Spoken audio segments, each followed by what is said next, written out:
Good morning, and how are you doing today? I am fine. I am a miracle, and I hope you are too.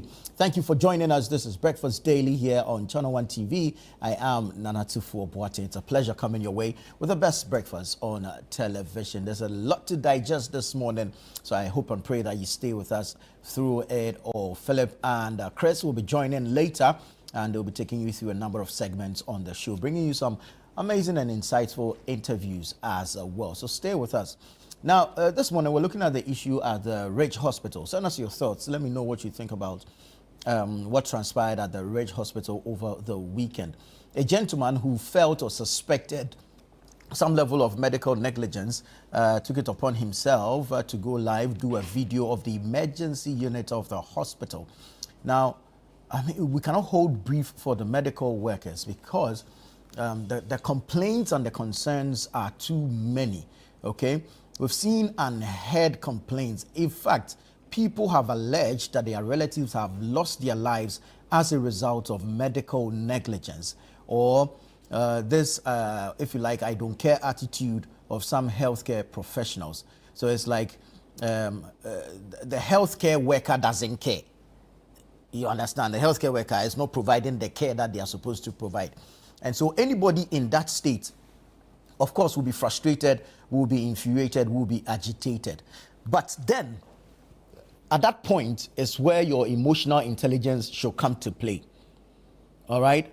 Under no circumstances should what happened at the Ridge Hospital be entertained. Under no circumstances. Because in as much as you are there seeking care for your relative or your loved one, other people are also there. You do not know what situation someone is in at that point. Whether somebody is in a critical condition, is being resuscitated, is having an infection that you can actually contract. And so seeing a great many number of people, as we saw in that video at the emergency unit of the Ridge Hospital, is quite frightening for me. And it begs the question of the security of the hospital. So we're looking at this from about 4 different angles. The negligence of the health workers themselves, as is being alleged, the audacity of the individual to turn on a camera and begin to video any and everyone at all there, disrespecting their privacy and, of course, the medical confidentiality principles, if you like. Then we're looking at the security lapse at the hospital itself and, of course, the response by the Minister of Health. We know that the Minister of Health is not a security agency. He's not the police and does not effect arrest. But if a matter of such nature has happened and the minister responsible for the sector, if you are seen in a friendly and warm embrace with a person alleged or suspected to be the perpetrator of this act, which we are being told has resulted in an assault of a health worker who is under your jurisdiction, you should not be seen to be exchanging friendly hugs. It paints a very wrong picture. So in as much as we condemn the incident in totality, we need to single out these individuals also for condemnation. The health workers themselves, if indeed they are culpable of engaging in medical neglect. The gentleman and his cohorts who were there disrupting every other medical activity that was ongoing because they needed attention for their own. We need to condemn the security of the hospital and for allowing such a breach.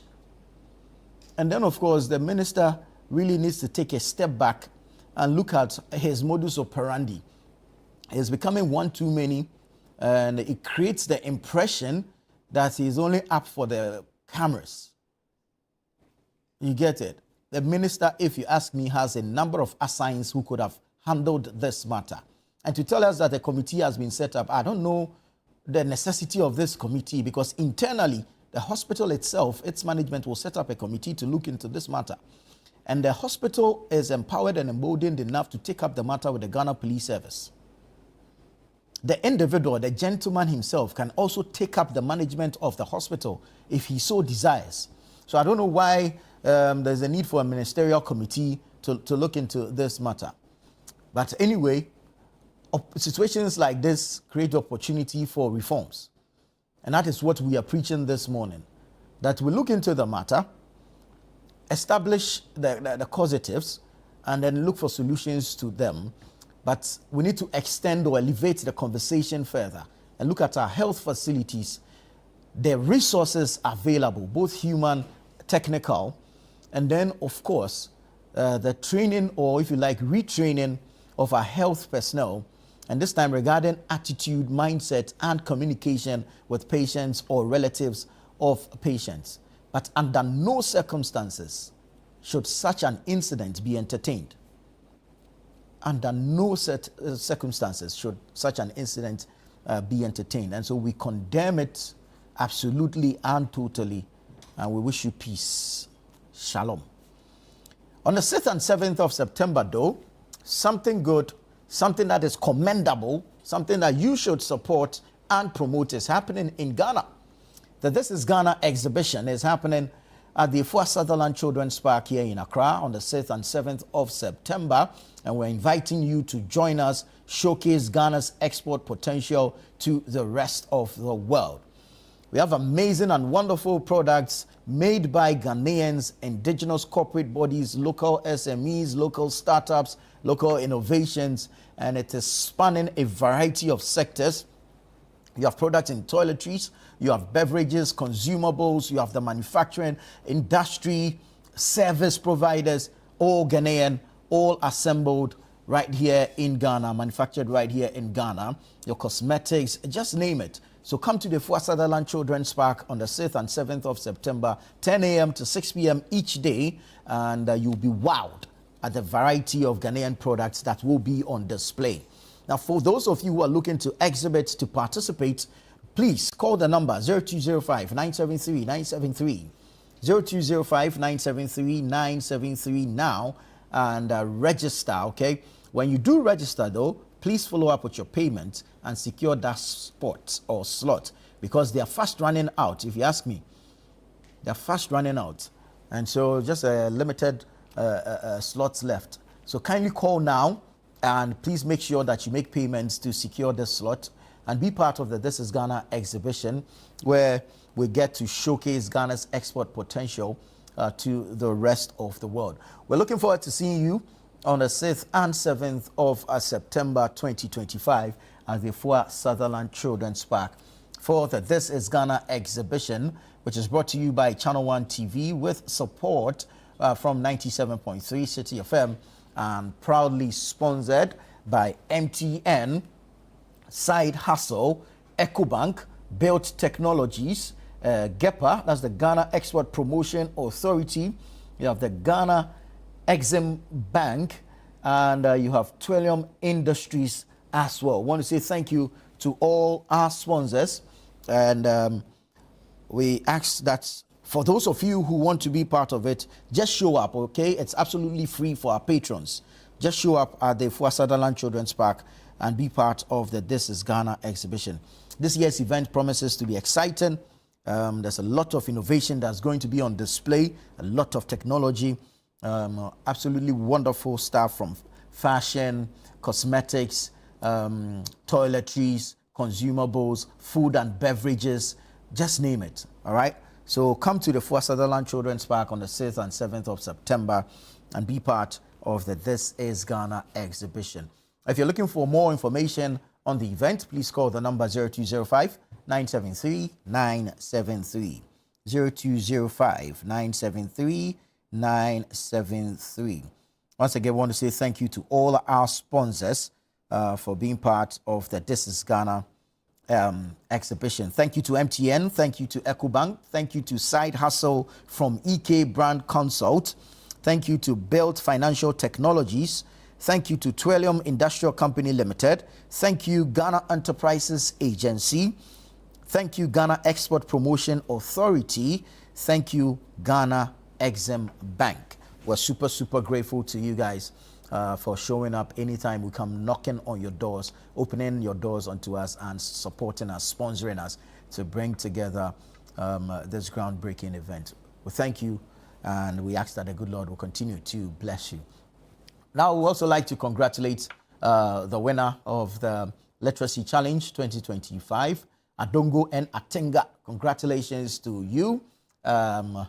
You are amazing and you deserve the spot, as well as all other participants who took part in this year's Literacy Challenge. I want to say congratulations to all of you, even as we continue to celebrate you for being part of the Literacy Challenge 2025. Quite an interesting quiz competition on the grand finale, the final day, the third phase, having gone through all three stages: the essay writing, the aptitude test, and then the live quiz on the grand finale, or on the final day. Congratulations to all our winners. Congratulations to all participants. And we ask that you continue learning, continue writing. Don't stop. You never know. The future is ahead of you, and we wish you well. Ama E Ata Duncan, Eduji Kofi Yebowo, Adongo and Atenga.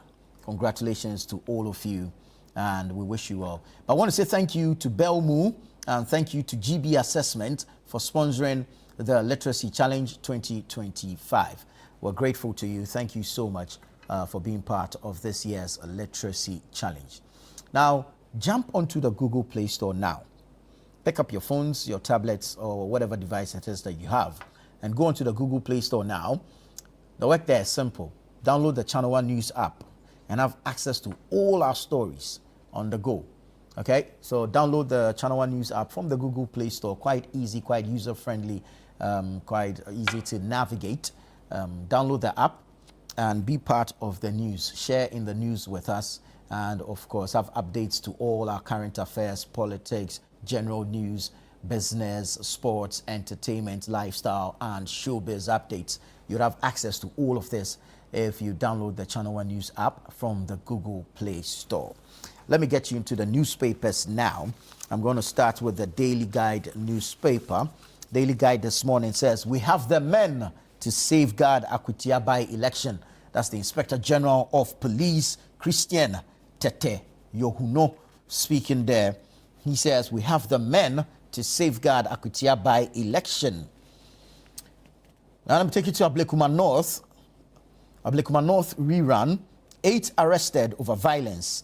NPP demands action.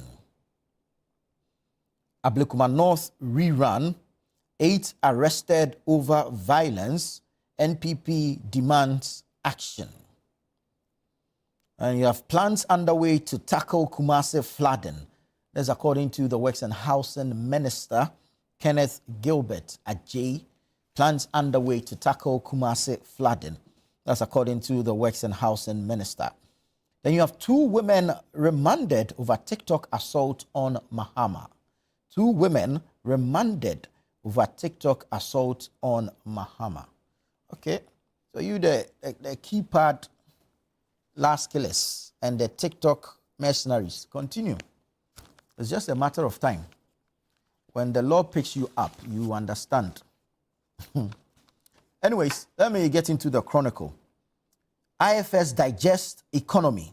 Mahama's big push under threat as capital expenditure fell short by 10.95 billion Ghana cedis from the programmed 18.06 billion Ghana cedis.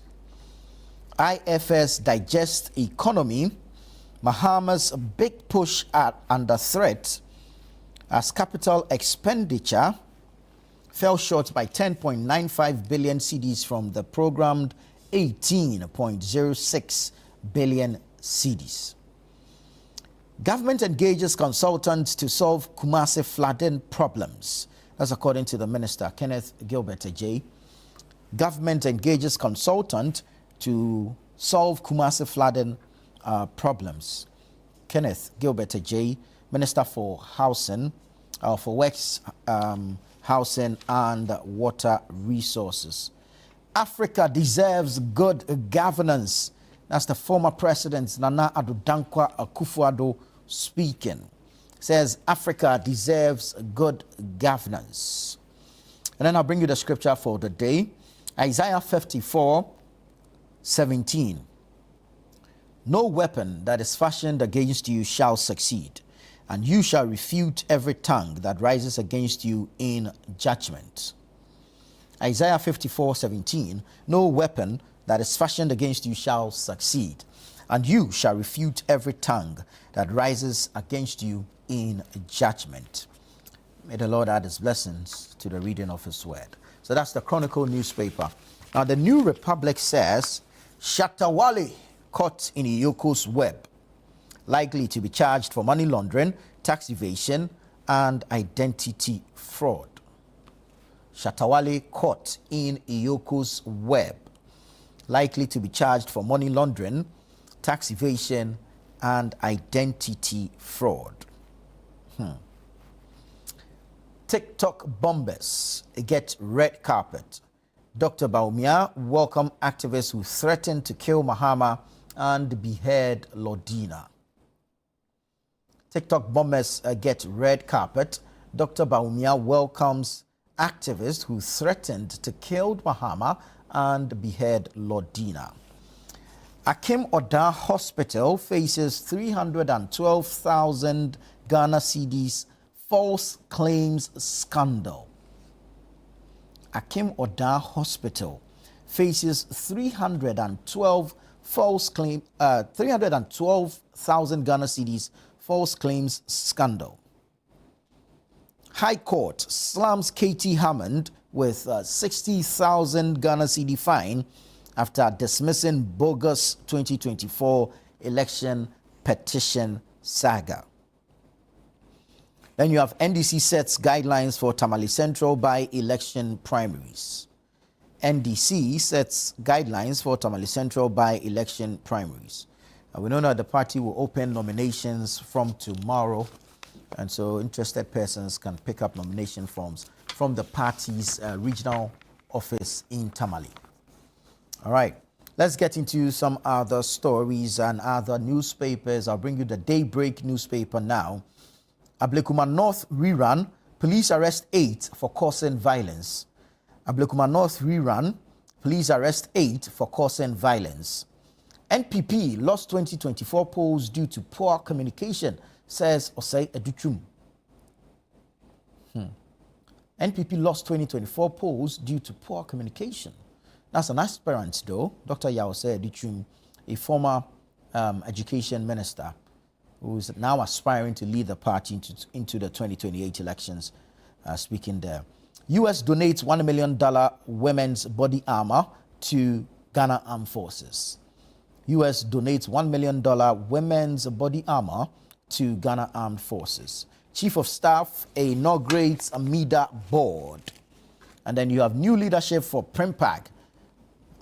The private newspapers Association of Ghana went into elections and they have new leadership.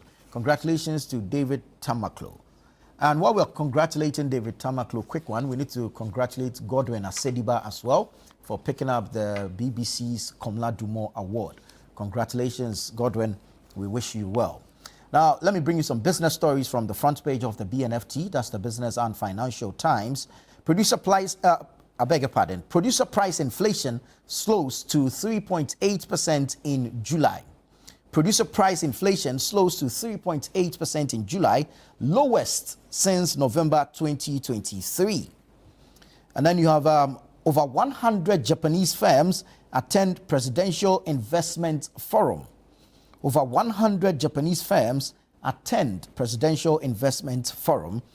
GSE to close 2025 with a 60% return, with financials FMCGCs powering Accra Best to best in a decade performance.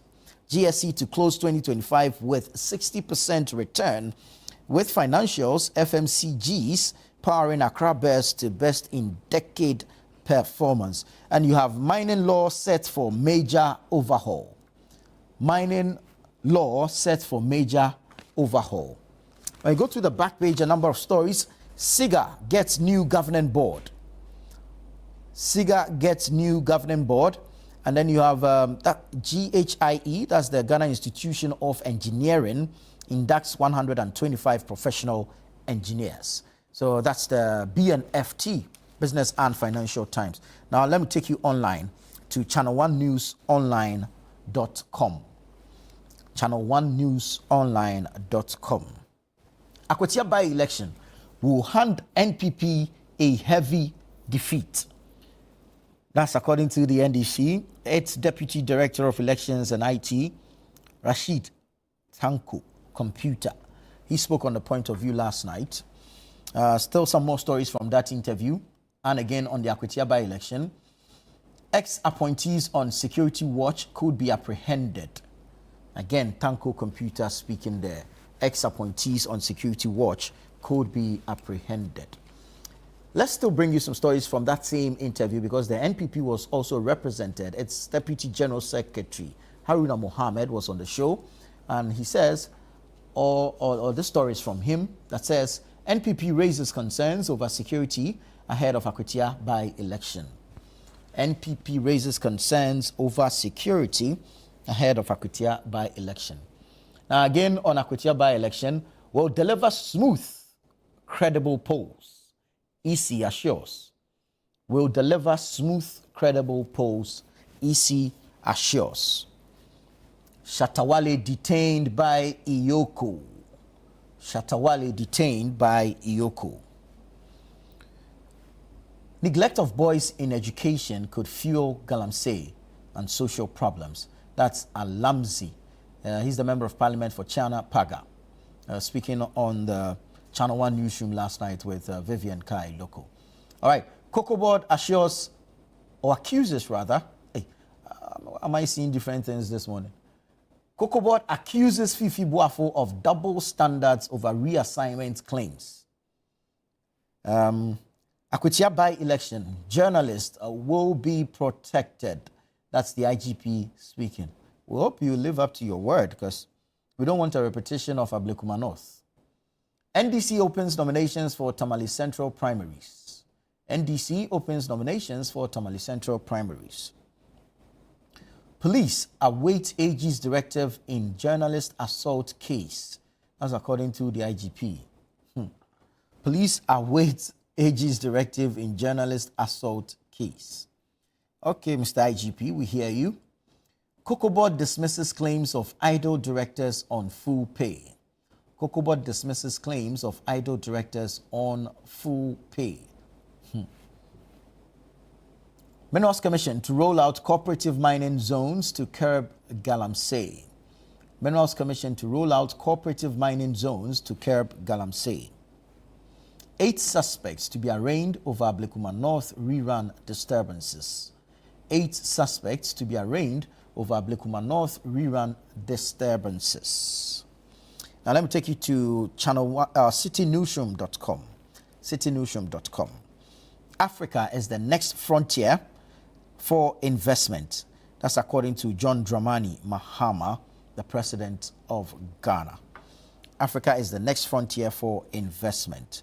Then you have BOG assures importers of steady supply of forex. BOG assures importers of steady supply of forex. Let's bring you some more stories. PAC orders arrest of absconded Energy Ministry geologist over bond breach. PAC orders arrest of absconded Energy Ministry geologist over bond breach.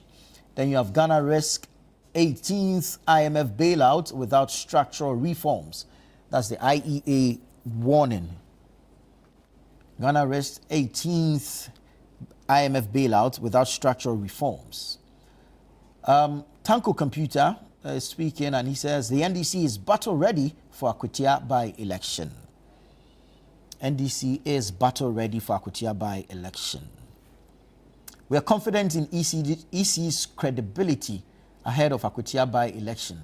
That's the MPP. Interesting. Right, so go on to citynewsroom.com, channel1newsonline.com, but you can also go onto the Google Play Store and download the Channel 1 News app, and you have access to all these stories, the headlines and the details, as well as several other stories. This is Breakfast Daily here on Channel 1 TV. Stay with us. We'll be right back.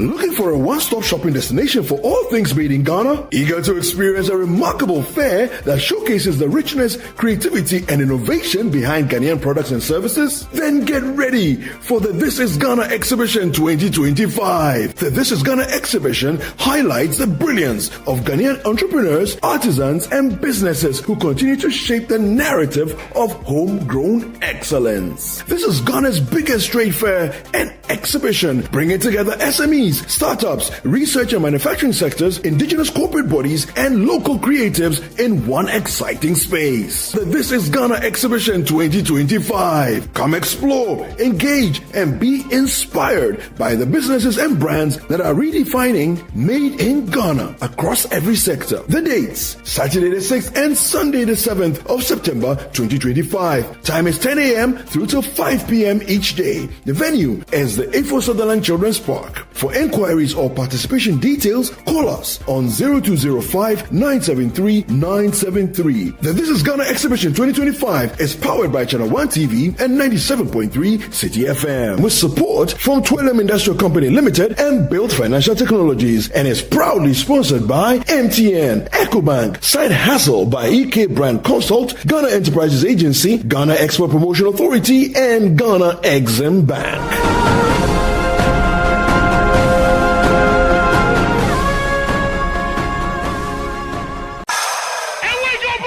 Let's get into the world of sports like never before. You know how we do it on Fridays. Join us every Friday at 7 p.m. on 97.3 City FM for Sports Panorama, your ultimate destination for all things sports. One of the biggest scandals in this country's history. You can't spend 250 million USD and come out with that. From the thrill of association football to the excitement of basketball, tennis, athletics, and even emerging sports, we cover it all. Whether it's the Premier League or the latest NBA showdown, we bring you the stories behind the stars. Getting an opportunity to become a national team coach, he should understand the politics around football. And don't miss the prayer of the rabbi. Joe was Zebal. How Zebal there?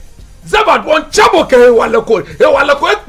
We're not just about the games, we're about the community. If you are going to be given this kind of treatment, then you need to be that guy. When I look at him play, he is not it. Or when it's time for Don't Call Me. Join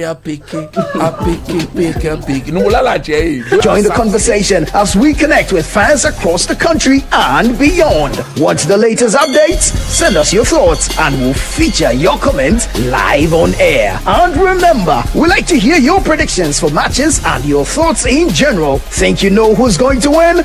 Let us know. Big shout outs to my YouTube people. Tune in every Friday at 7 p.m. only on 97.3 City FM. Sports Panorama, where sports come alive.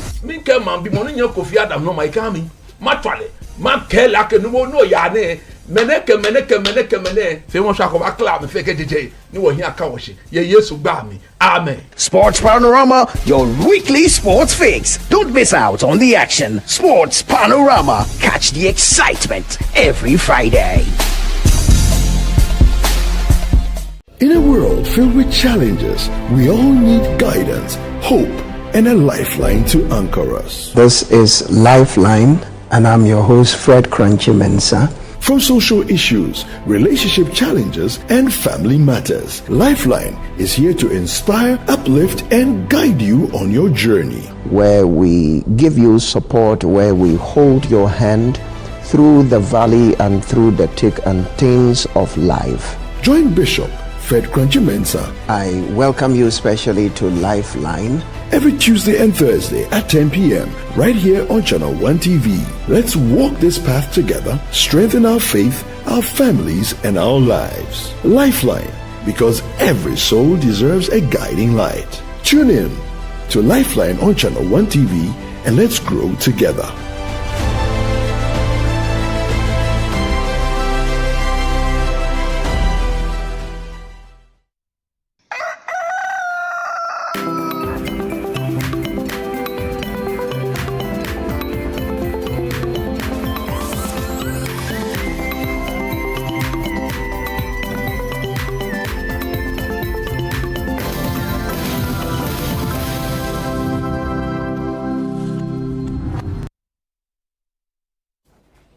Hello there, grateful that you stayed on with us. This is Breakfast Daily here on Channel 1 TV. I am Nanatufu Boateng. It's time to get into the news review segment and have a conversation on some of the major issues that is dominating the media space. One topical one, though, has to do with Cocoa Board and the alleged directive for some directors to go home while still drawing salary. This has been vehemently denied by the institution.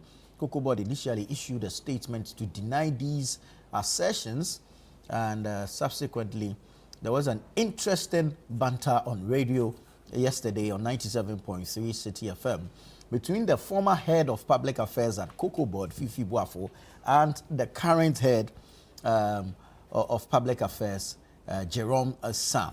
Quite an interesting one, more like a heated debate, if you ask me, putting questions to each other and demanding answers from each other. This morning, my guests are going to help me look into this matter, the merits of same, and of course, what it means for us as a people and the fight to protect the public purse. In studio is Fusaini Isa. He's a former member of parliament for Okaikwe North. Honorable, good morning. Yeah, good morning. Welcome. There's a title I love to. It's Alhaji. So Alhaji, I beg you. Alhaji Fusaini Isa. Former member of parliament with Okaikwe North. And Elvis Darko is here. Elvis, I don't know if I give you a title, maybe GTech will come after you. Well, there's a publication that GTech is going after Alhajis and Hajis who are not really. Anyway, GTech cannot come. If I say I'm an editor, I'm an editor. You're an editor. It's not academic qualification. But Alhaji is not academic qualification, so GTech cannot follow Alhaji. Gentlemen, welcome. And let's begin the show by looking into the matter of Cocoa Board. A former public affairs director or head of public affairs at Cocoa Board, Fifi Boafo, is the one who made the allegations that over 10 directors had been asked to stay home. They've been left idle.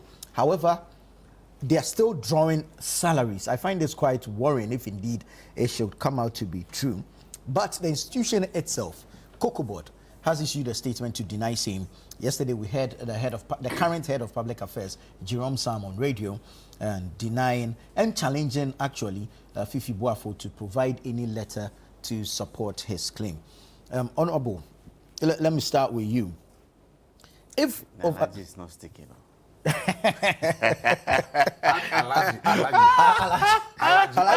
Alhaji, sir.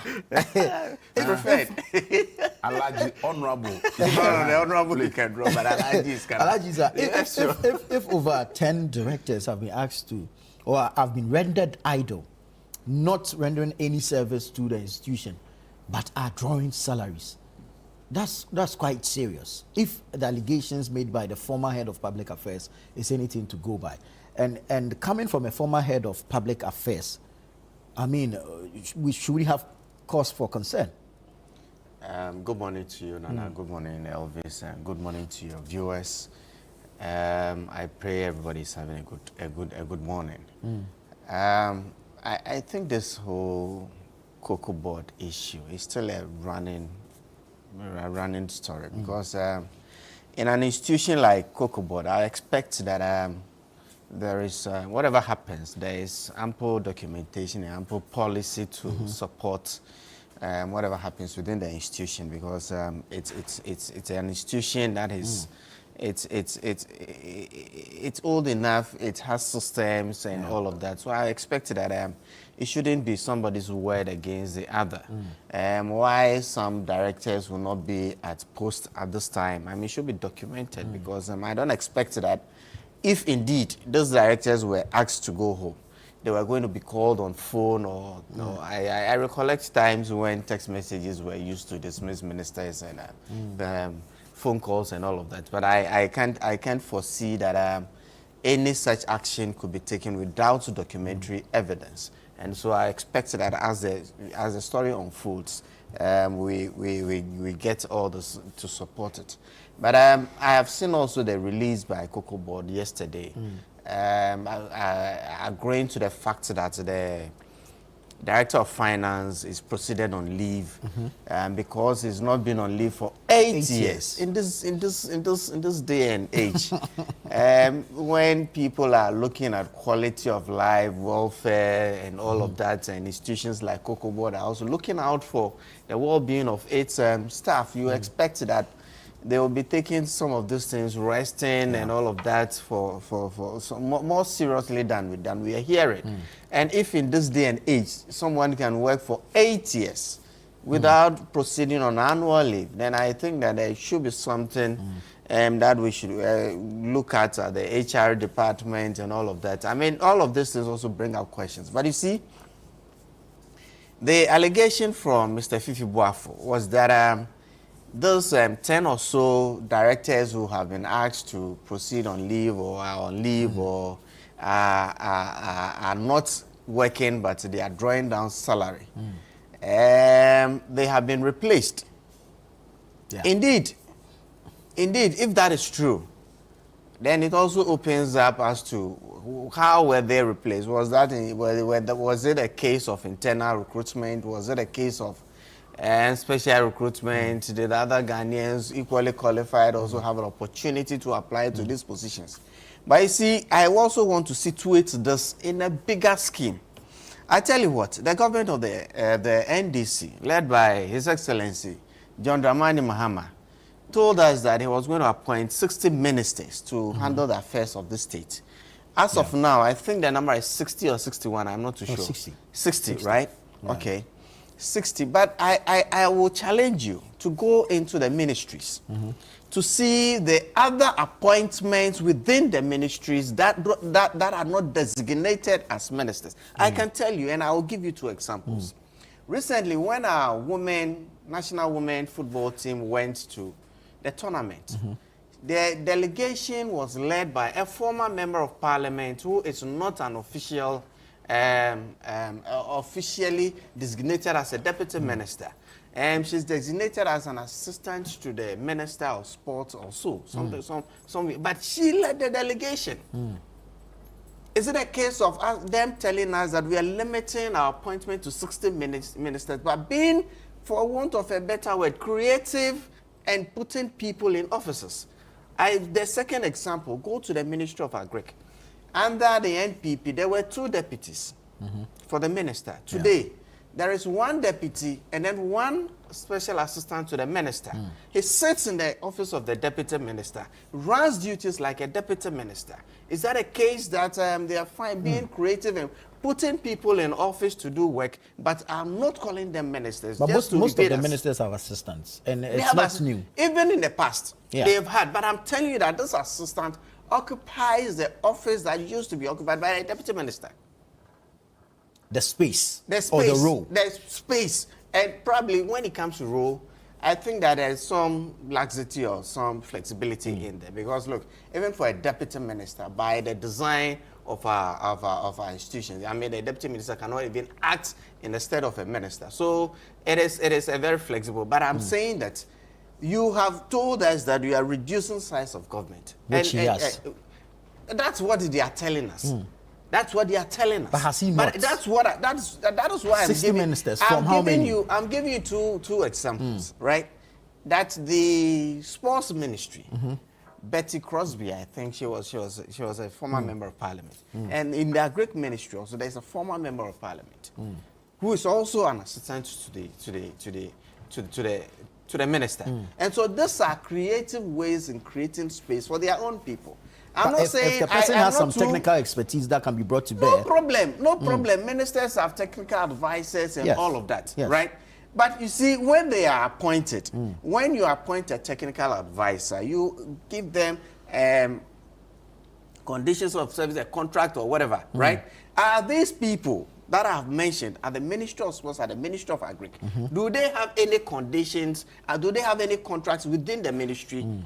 These are things that we should be investigating. It's not. I'm not limiting this to the realm of just Cocoa Board, and I still believe that this Cocoa Board thing is a story that is still evolving, and over time we will have some documentary evidence and all of that, because I don't believe that you can call the director of finance in Cocoa Board to proceed on leave and still be drawing, if indeed they are. then we need to ask questions, and we need to ask why. If indeed there were also issues that have led to them being asked to proceed on leave, unless the evidence should be there, because I still find it difficult. They describe it as a reassignment.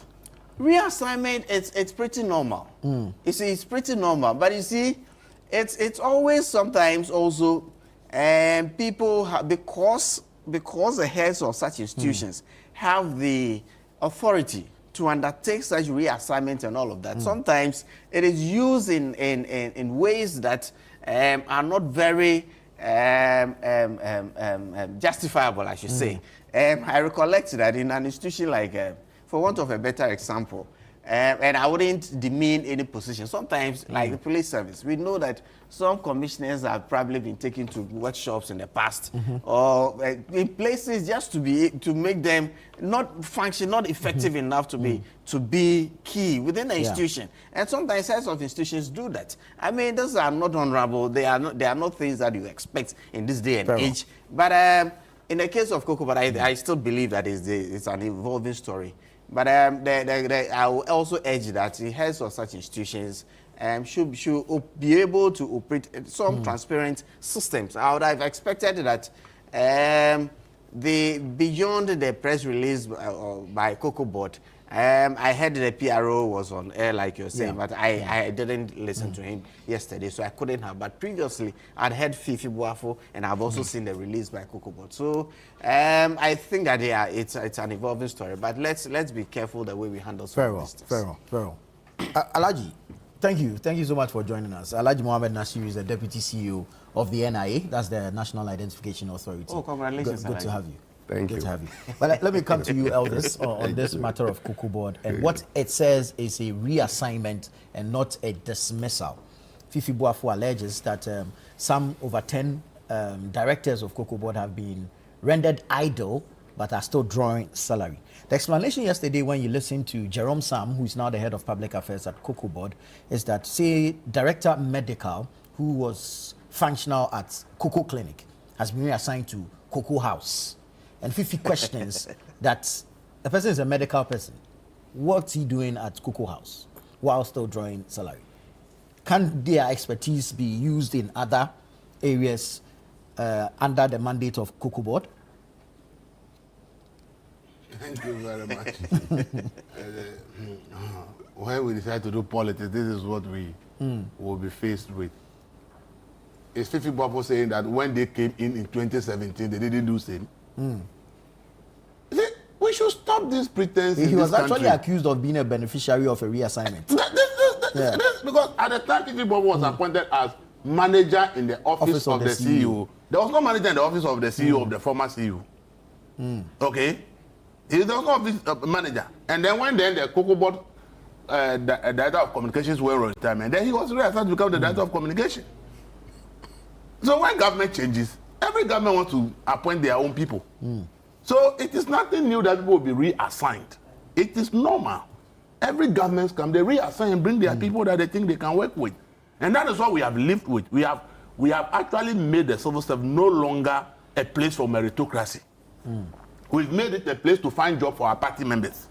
This Fourth Republic, that's what we have turned our country into. That every government that comes to power with its people, and it's looking for a job for its people. So when it comes and then finds that I can reassign this person to this place, I can reassign this person to this place, and bring in my people to come and occupy those positions, they do it. Fifi Boafo will not tell me that when they took over in 2017, the director of finance of Cocoa Board was the same director of finance 8 years under NPP. These things are things they all do. So why is it that we want to make it look fetish, as if somebody is doing something that has never happened before? If we want to admit that as politicians we are doing the wrong thing, we should admit it and say we want to stop it. But don't accuse your opponent of doing something that you also did when your party was in government. But you see, if we're changing the person, are we letting them go, or we are keeping them, appointing a new person and paying both? But that is what we keep doing in the Fourth Republic. Why do you think that all the institutions where wage bills are high?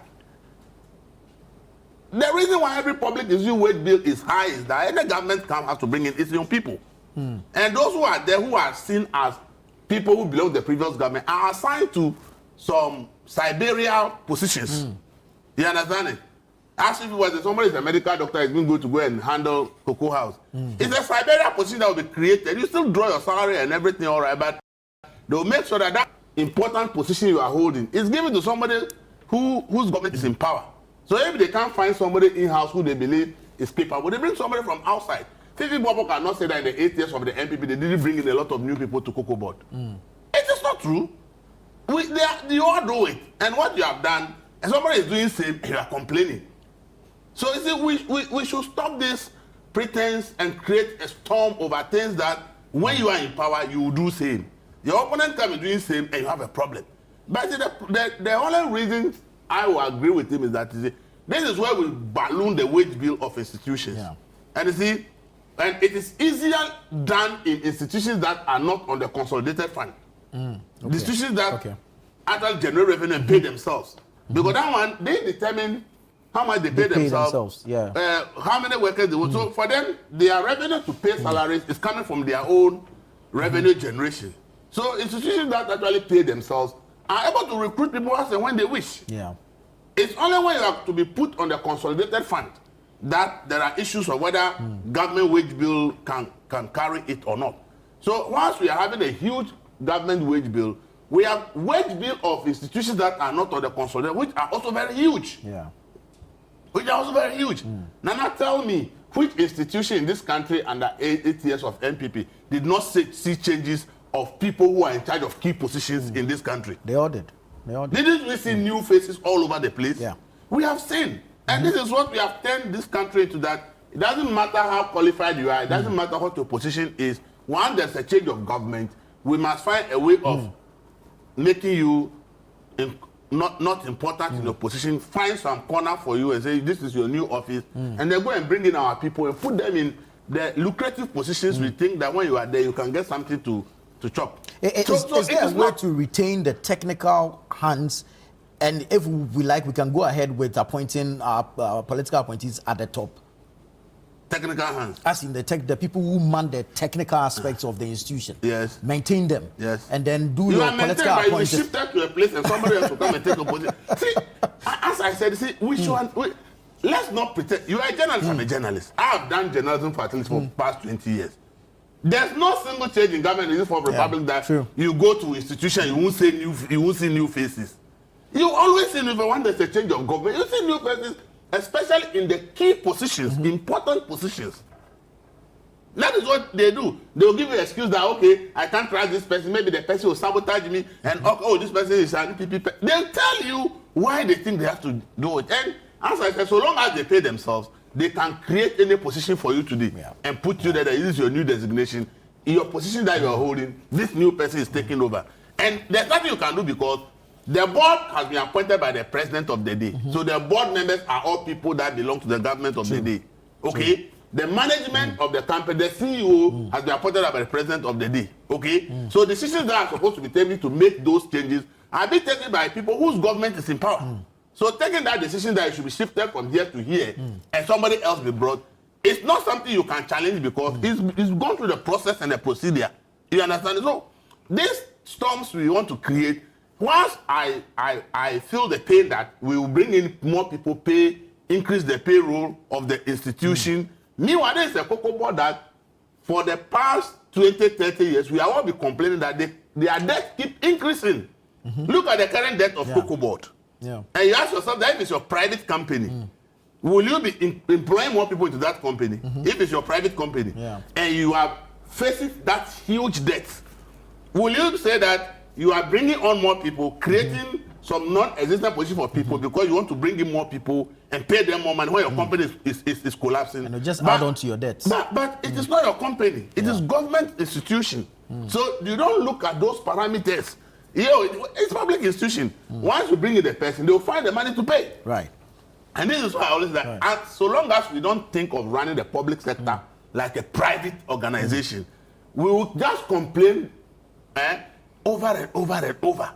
If they want to do an audit of Cocoa Board now and find out 2016 how many workers were there, 2024 that how many workers there, you will see the huge number of people that have been added to Cocoa Board, even though the debt keep increasing. and you do it for every public institution, you will find same in this country.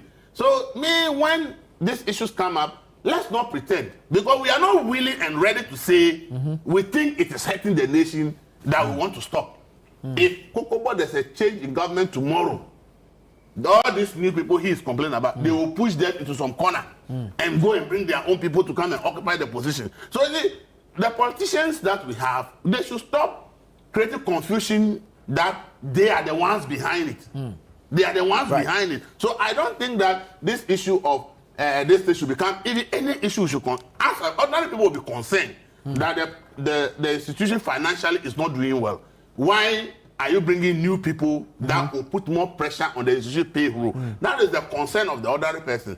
But for NDC and NPP, that is not their concern. Their concern is how to find job for their party people, so long as they are in power. Very well, very well. Alhaji, let me come to you on this Cocoa Board matter. If we are bringing in new people, are we retiring the old people? We say we are reassigning them. Will this reassignment affect their salaries? Will there be a downgrade, if you like?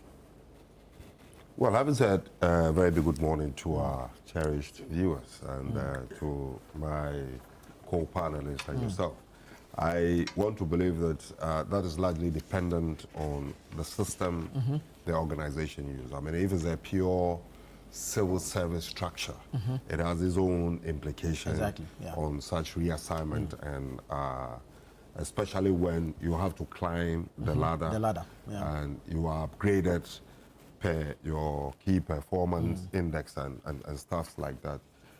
It may not affect your salary because you are already in that position by the structures put in place by the civil service organization. However, I don't know how it pertains with Kokobo, if it's the same structure they use. But be it as it may, for me the question is not reassignment. The question for me is not affecting salaries. The question for me is the output. I mean, we all came together as a people, having been so dissatisfied with the governance of Nana Addo Dankwa Akufo-Addo and Bawumia MPP leadership, and we decided we want to chart a new path.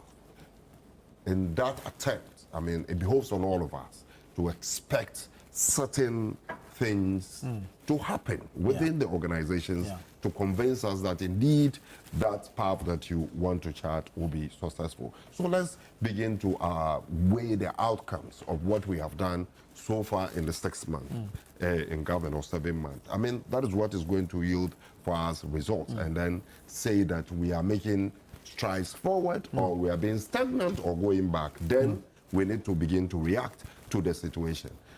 For me, if you ask me, I mean, we as Ghanaians who voted just about 7 months ago are expecting to hear from Fifi Boafo the extent of financial loss that was caused by their decision of his and his management to halt the Cocoa Road project, for instance, and having investigated and invested huge sums of taxpayers' money in an investigation that yielded no results. Who is being, punished for such financial loss? That is what we expect Fifi Boafo to be telling us, and not to be telling us that management are at home and not doing nothing. And what is the loss he's also trying to prevent? Correct, but not from him. We are not expecting that from him. And that the statement even coming from Fifi Boafo raises to be very big alarm. Why Fifi Boafo? What is he expecting them to do within the organization?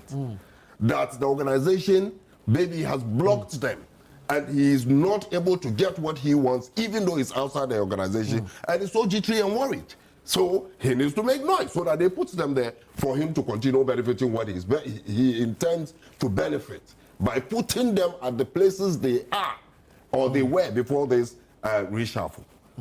What is it? I mean, is that your suspicion? Every strategic person would begin to assess that. But why Fifi Boafo? What is your interest? He's concerned as a former employee of the institution that people who have technical knowledge are being reassigned, but according to him, are being sent home. Correct. So that my question is, yes, he needs to be concerned, but he lost that right to mention or raise concerns when our concerns there were that, look, continue this cocoa roads, continue many of the projects that Cocoa Board was doing. You halted it. You didn't tell us anything. The debt burden was becoming too much for Cocoa Board. It wasn't sustainable. To continue the cocoa roads. The cocoa roads, for instance, but the effect. So if the debt burden was becoming unsustainable, and then also you also instituted an investigation which yielded no result, because as we speak today, you were a journalist. I mean, have you seen any report from all that audit they did? Not yet. So is that not also adding or piling up to the debt burden of Cocoa Board? What explanation has he given us as the spokesperson for that institution? He has not told us that. We owe him explanation, and that is what we expect to hear from him. If we are convinced, then he will go ahead now to provide to us advice from his experience. But you cannot, I mean, approbate and reprobate at the same time. We need answers from him, and that is what we expect. You see, let us all get it as a people. His Excellency John Dramani Mahama made a promise to the good people of Ghana. And I'm reacting to some of the statements Honorable Fuseni made with regards to the appointment and number of ministers and some appointment here and there. It is a fact as we speak today that there are circa 200 ministers that the former administration of Nana Addo Forget them power. They are still in the opposition. Nana Addo Bawumia administration superintendent. Did they have 200 ministers? I said circa. Very well. Circa 200 ministers. Very well. Yes. Very well. So superintendent have come down drastically. And Ghanaians are benefiting from it. That is a fact. I mean, everybody can attest to it. We have more or less number of ministers today than we used to have. Ghanaians are benefiting from it. There is nothing you can do and say about it. How many staffers do you have? Well, I mean, lesser staff as we speak today. Even though we might not know if the president will need more at the presidency. But as we speak today, we have lesser staffers than we had under the Nana Addo Akufo administration. All that they explained to us was that, then some of the institutions were under the office of the government machinery. And that is what ballooned their staffing, what do you call it, numbers. So be it as it may, whatever you would love to say, as we speak today, when you take it to the staffers, when you take it to the number of ministers, John Dramani Mahama's administration has brought it down drastically. And Ghanaians are having the effect. It's not just saying that they have reduced it drastically and they are not seeing effect. They are effect. People are seeing it day in and day out. What are some of them? At least that has helped the government save some money. And today, as we speak, do you know there are children at the SHS level still in school? When last did you hear anything about free SHS? Silent. Why? Because somebody is invested in it. Somebody is solving the problem. I know me and many of my colleagues who have children in the SHS level who have to go to the school 2 weeks after the school reopens. When their children are going even for 3 or 4 weeks.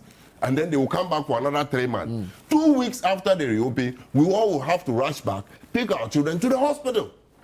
Due to congestion, due to a lot of things that they were looking for and couldn't get. Today, you don't hear any of such things. As we speak today, as you and I are speaking, today, as a result of the prudent management and ensuring that, look, government works within the framework of its budget, there's about 9.7 million that has been released for as coupons for the debt exchange program. Government is making progress. That is the result they are getting from the prudent management of the economy. And it's so vivid, so tangible that everybody can feel and touch. That is what Ghanaians want to hear. Not the normal rhetoric of, vile propaganda that ends up meaning nothing. Like people who intend to do and throw dust into the minds of the people. I'm very happy the Cocoa Board have responded, and they've responded positively. Here are the games. Whatever the ordinary Ghanaians want to choose and adapt to, he would. But I know for sure that moving forward from what we are seeing, I mean, even from the praises we are receiving from our neighbors, from countries outside today, if His Excellency John Dramani Mahama can have the confidence, stand in public, speak to investors, boast of the fact that he's leading an economy and a country that has the most stable and strong currency in the world today. The city is the strongest in the world? I've not said the city is the strongest in the world. I say it's stable. Do you understand? CD today, as we speak to you, is, I mean, among the very strong currencies in the world today. There's no denying that fact. In the sub-region, people are even trying to get other ways to trade the Ghanaian dollars because of the stability of the city. I mean, all these are positive signs that are yielding results, very tangible, not rhetoric, not the normal gymnastics and propaganda that ends up meaning nothing to the people. We are seeing results, and that is what we want to continue saying, if you ask me as a Ghanaian. Very well, very well. Alhaji sir, Yeah. final take on this cocoa board. The final take is that number one, Fifi Boafo owes nobody any explanation. The NDC forgets that they are in government and they have the state machinery, and that if they think that anything untoward is being done, they have the state machinery to take the appropriate actions. We've seen them take some actions in certain quarters, and I mean nothing bars them from investigating and taking any action if they think that anything untoward has been done in the cook. But you see, when you talk of size of government and all of that, and it's certainly not about the optics. Let's get into reality. If you look at budgetary allocation to the Office of Government Machinery, it's gone up by, I think, I am looking at the figures, but it's gone up in many folds. In many folds, the same system that runs government, notwithstanding the realignment. Under the NPP, there were a lot of institutions under the presidency, right? Under the presidency, including those the authorities that we created, they were all under the Zongo Fund and all of. They were all under the Office of the Presidency, and they were subsumed under the budget. What happens even when all of this has been taken away from the Office of Government Machinery? What is the budgetary allocation today, and what is happening there? It is not just about the optics. You telling us 60 and then making 60 appointments. I have given 2 examples of significant people. In the past, when ministers had PAs, they were younger people understudying them and all of that, not colleagues of theirs. I mean, if you talk about what the president can do with it, yes, the president is at liberty to put in a government structure that he thinks is relevant to any point in time. He can decide to say circa 200. I don't know where the figure is coming, but he's entitled to it. How many was it? He's entitled to it. You're entitled to. You could even decide to say 2,000. I mean, you can even. But you tell us 60. You tell us 60 on the surface of it, and then you go beneath it and you make all sorts of appointments. Yesterday, I was hearing that there was an institution which hitherto did not have any deputies. Now they have like 4 deputies, and that's what is happening. I will check again and I'll let you know. You see, I just want to be specific and to be. So they can say whatever they are, but the new phrase in time is time. Time. Give time some time. Give time some time, and time will tell. Time will tell. Reality is hitting them in the face. And about this whole cocoa board thing and realignment and all of it, I mean, the head of institution is entitled to also put in a system that will make it efficient. And as to whether there was somebody in a position or not, but typical, a medical doctor who is probably been in the cocoa clinic or the cocoa health system for a while is taken to cocoa house to do what? Janitary services or what? I think that as a people, we should also know that government will go, government will come. But the same Ghanaians will run the system, irrespective of their political inclination. Me, I'm a politician, so these things happen to me, I take it. But some of these people, they might have their preferred political allegiances and all of that. But that does not mean that you come and then there's a COP, a commissioner of police, and you take him to Siberia, like we say, just to frustrate him. And at the end of the day, you sit there, when you are tired, you're going to resign. I mean, if indeed it's what is happening, I mean, as a people, we should move away from it, because it means that we are not we are not enjoying the benefits of the democratic government that allows governments to come in and go, and that allows for the competition of ideas to get to the best of people to govern this nation. If indeed these are practices that are happening, it's going to be best practice for us to move away, and we shouldn't rationalize them that because MPP or NDC does same, NDC does same, so MPP could also come in and do same, or MPP did say. I think that if it was wrong yesterday, it will be wrong today, and we should try to move away from acts like that. Very well. Elvis, what avenues do we have as a people, Ghanaians, to stop the politicians from continuing with some of these things? Who is going to stop the politician? We are the one who are encouraging the politician. Yes. After the election, honorable, we suffered in campaign. Honorable, you have to fix me somewhere. Why? This person is MPP. Why are you allowing him to sit there? Try and find some place, send him, and then let me come and sit there. So it's not a politician, no. It's we. I was talking to some people over last week about even Bezes is secondary schools. Do you know your political affiliation counts which school you are sent to? You are sent to school with small numbers if your party is not in power. You are sent to school with large numbers where a lot of procurement happens if your party is in power. So if it Bezes. 4 years ago, we were complaining why Akufo was appointing people to PRO offices like Ghana Gas and the rest.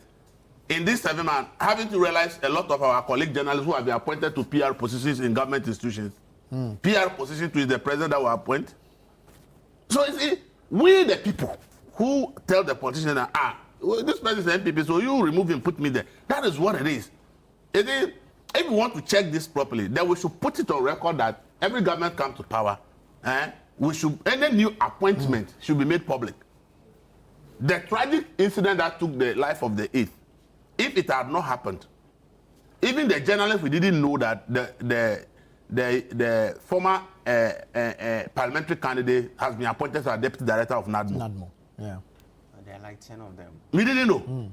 The deputy director of national security, deputy coordinator, Alhaji Dimuna, if not for the incident, how many of us knew that he has been appointed as a deputy coordinator? So a lot of appointments are going on that will not be made public. Deputy operations, deputy finance, deputy do you understand it? Deputy logistics. I know an institution now, the CEO has changed, the head of finance has changed, the head of this has changed. It is normal thing that politicians do. If we really want to know who has appointed more people, then we should list everybody that has been given a job in a public institution under every government. Then we know who is appointing more people. So you see, let's not sit here and pretend as if we don't know. You see, the issue with we are pretending as if we don't know that these things happen. It's as if Cocoa Board is the first to do it. There's no single institution you go to today that you won't see new faces because there's a change of government. Same way in 2017 to 2024, there will be no single institution you go to that there will be new faces. You won't see new faces that were brought in because the government has changed. So we should not make this thing an issue of Cocoa Board. We should all admit that is what happens across board. We see one government, somebody has been given a position. The head of that institution changes, and then the new person coming also comes with his own people, and then the very person who came in under the same government is sent to Siberia because the new head of the institution also has his own people that he's bringing. Because he has also promised people that if the party comes to power and we win and then I get an appointment, I'll fix you somewhere. So the moment he's been given the appointment, he also needs to create some position in the institution where he's been given to bring in his people. So even though under the same government, new people were brought into certain positions, when a new head comes to the same institution, he will silence the same people from his own party who were brought to the same institution and also bring his own people to come and occupy the sensitive positions. These things are happening. We are seeing it every day. And then today we are pretending as if it is only happening at Cocoa Board. Who said it's only happening at Cocoa Board? You said somebody spoke and is the head of communications at Cocoa Board. Question you asked, was that gentleman part of the Cocoa Board communication team? Or it's a new person brought in because there's a new CEO? Do you know the number of people who work at the Cocoa Board communications department?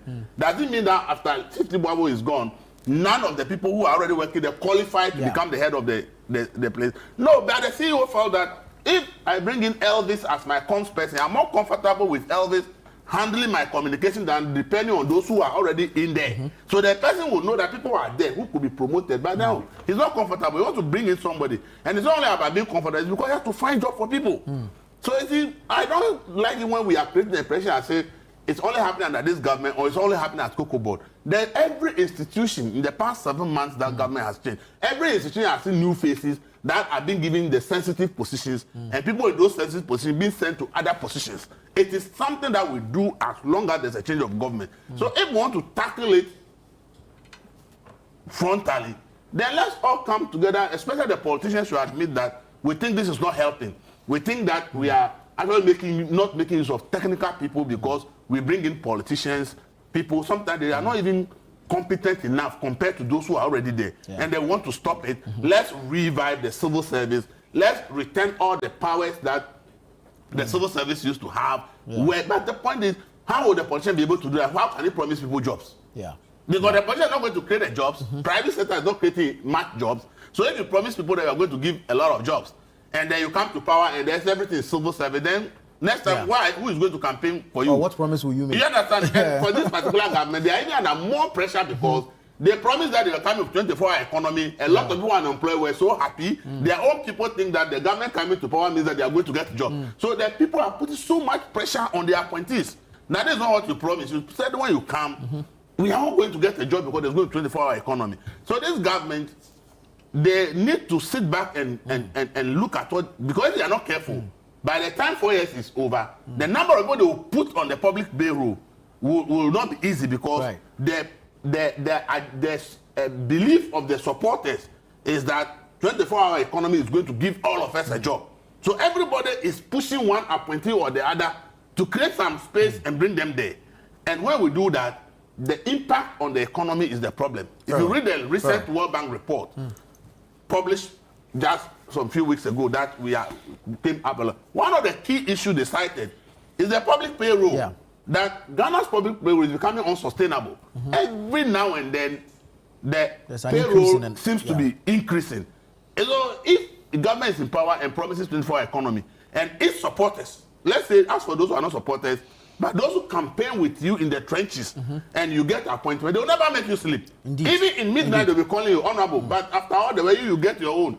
But what about us? We are waiting for the appointment. And then the honorable or the appointee is now trying to find out how he can create some space somewhere and bring somebody on board. But at the end of the day, when the payroll is high, it means that a lot of the money we collect, about 30% of all the money we collect in this country, 25, goes just to pay public sector workers. The question is, today we have been told our population is 33 million. Let's say even the adult population is 10 million. The government employees are less than 1 million. But they are taking almost a chunk of all the money we collect in this country in salaries. How do we get money to fix road and do all those? So there are implications of adding more people to the public payroll for all of us. Because there are few people on the public payroll, all the money we are collecting, a larger chunk is not going to be used to pay them. And sometimes there's not even productivity. Cocoa Board we are talking about, look at the issues in the cocoa sector. Okay, look at the challenges in the cocoa. The question is, should we be thinking about how to make savings and solve the problem, or we should be rather bringing more people on the payroll and rather using the money to pay them? So there are issues, but no politician should pretend that this is the first time it is happening. It has been happening and it continues to happen. So let's not create this impression. Cocoa Board, and we make Cocoa Board as a scapegoat, and we are discussing it. Who said that? All the other it's happening across board. No, it's happening across board. Why do we make Cocoa Board a scapegoat? Let me come to Alhaji and what will be your response to those who argue that these reassignments are deliberate attempts to frustrate you into early retirement or for you to resign on your own, so that the new leadership has no responsibility towards you leaving?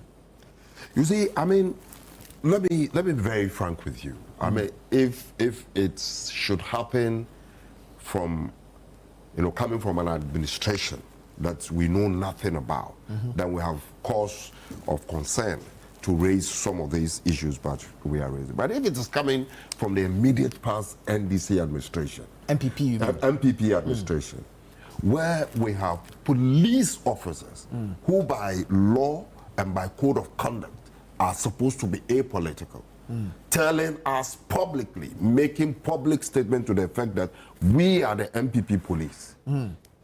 So remove someone so that we take over, because he is not MPP. I mean, this is one typical example of how rotten the system has become, and whoever takes over from them needs to correct. And in your attempt to correct such things, if you are called names, I mean, I now believe with my friend, time will tell. I mean, at the end of the day, the end justify the means. The results will determine whether we did best with the actions we took or we did worse. If we have a system where no less a person than a person with the Constitution, I mean, insulating him from being removed from office, like the Accountant General, Auditor General, in the person of Dom Level, yanked out of office, followed up, contested till the court itself also give a ruling that that decision was wrong. If you have a government that did this to our infrastructure, to the system, to the economy, to our working populace, and you don't forget the thousands of NDC people who today are complaining that this was done to them between 2017 to 2024. This was done to them, and we saw many of them, from schools to the security services to even in sports. The same complaints are coming now.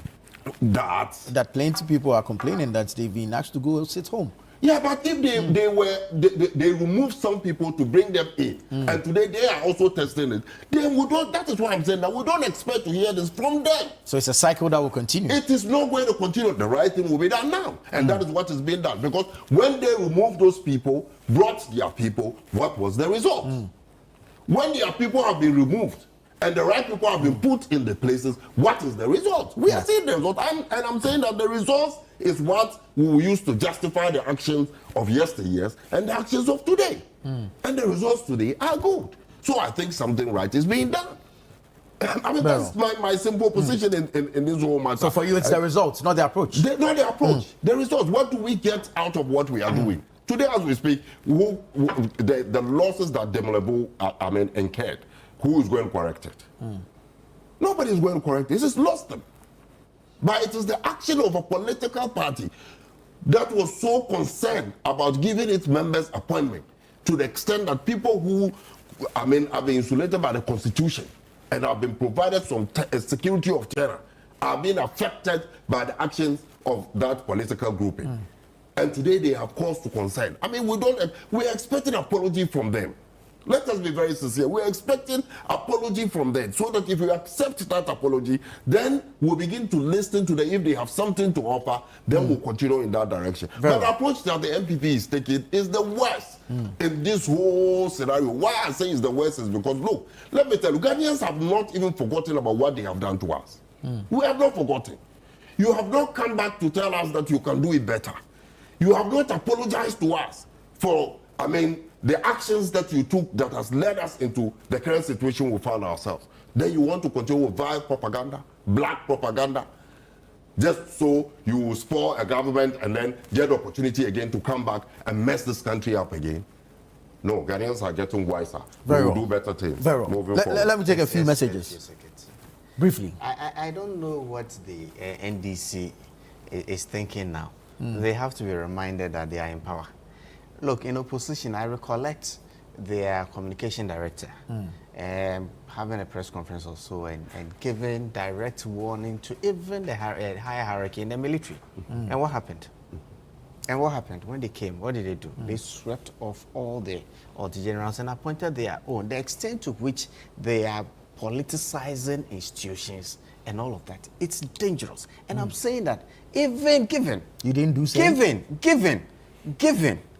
I don't recollect any government coming into power and sweeping off the high hierarchy in the military like it's happened under this current NDC. It's never happened before. But you also made appointments. Certainly when you come into power, there are conventions that will lead to, there are critical positions that and decisions that need to be taken. Right, depending on the architecture of the security structure you want to run, there may be some movements. There may be the need for some people to go home, but to the extent to which it happened this time, it has never happened before, and that is a dangerous precedent. You don't think the need arose for those changes? I don't think so. I don't. You see, the extent. That's what I'm saying. It's so sweeping.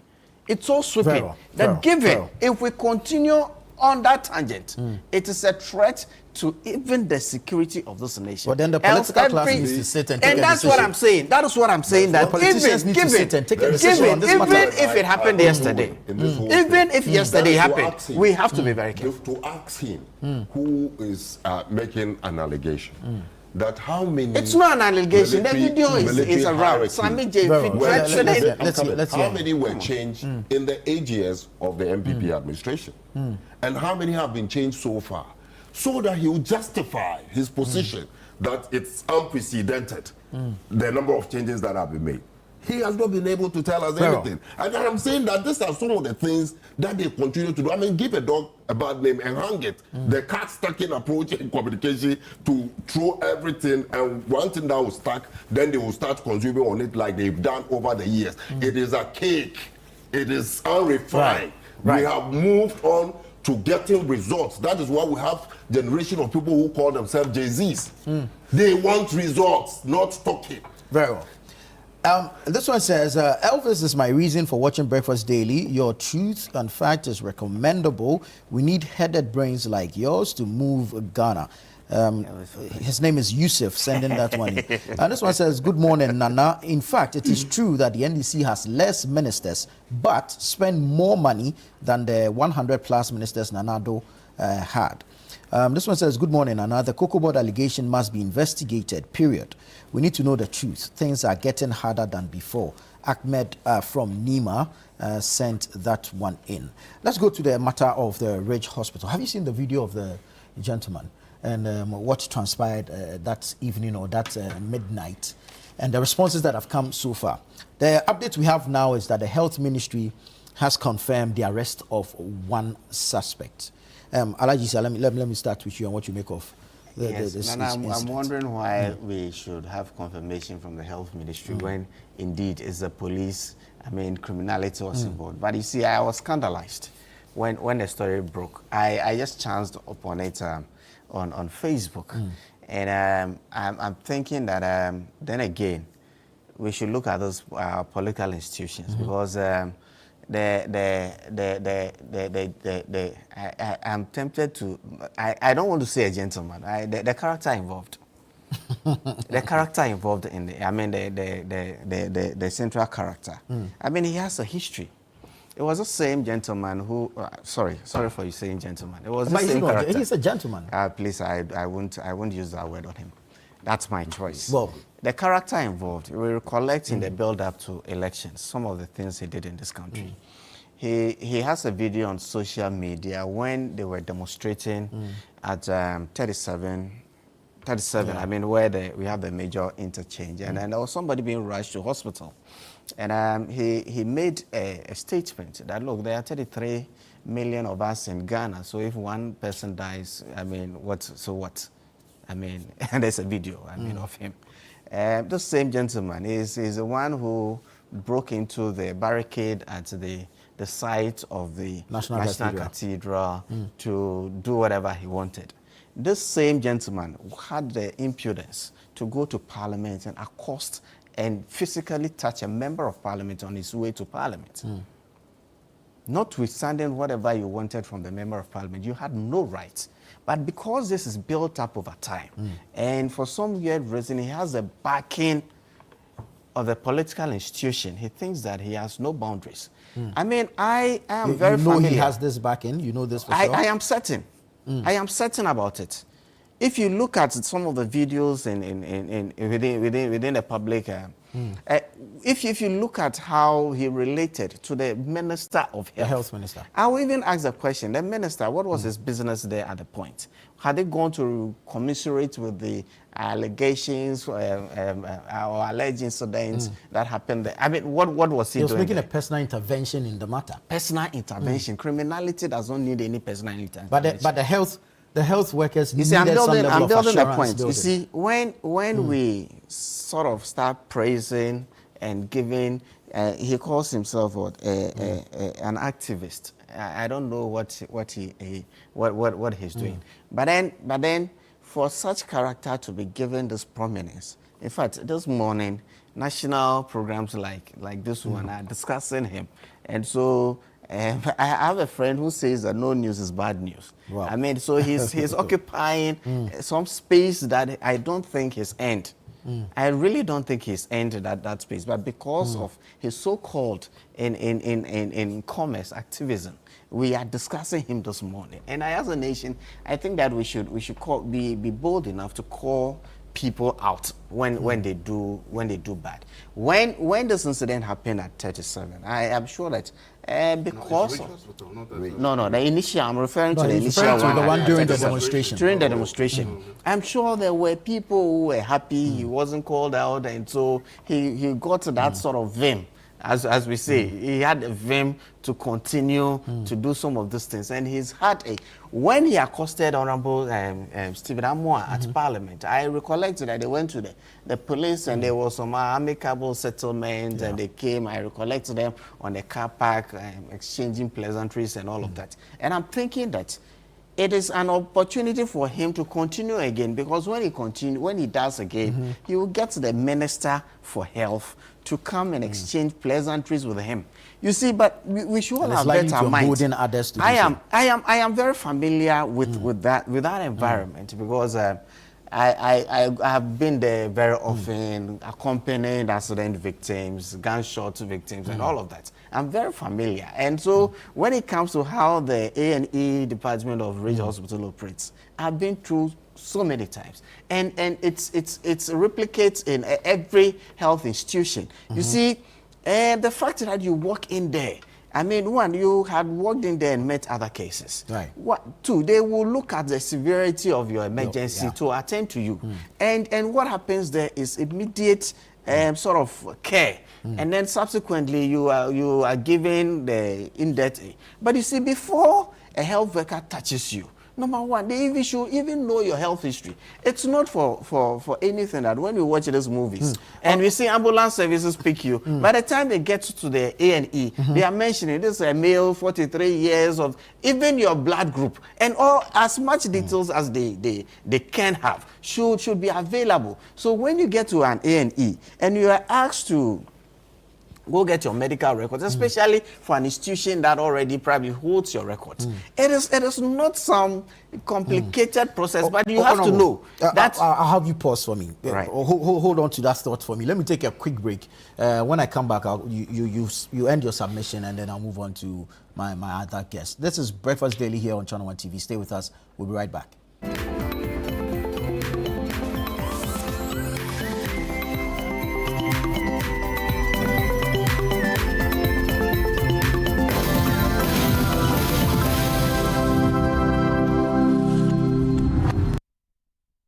In Ghana, West Africa, the mornings are somewhat, if not for the perfect companion. What a good day to start.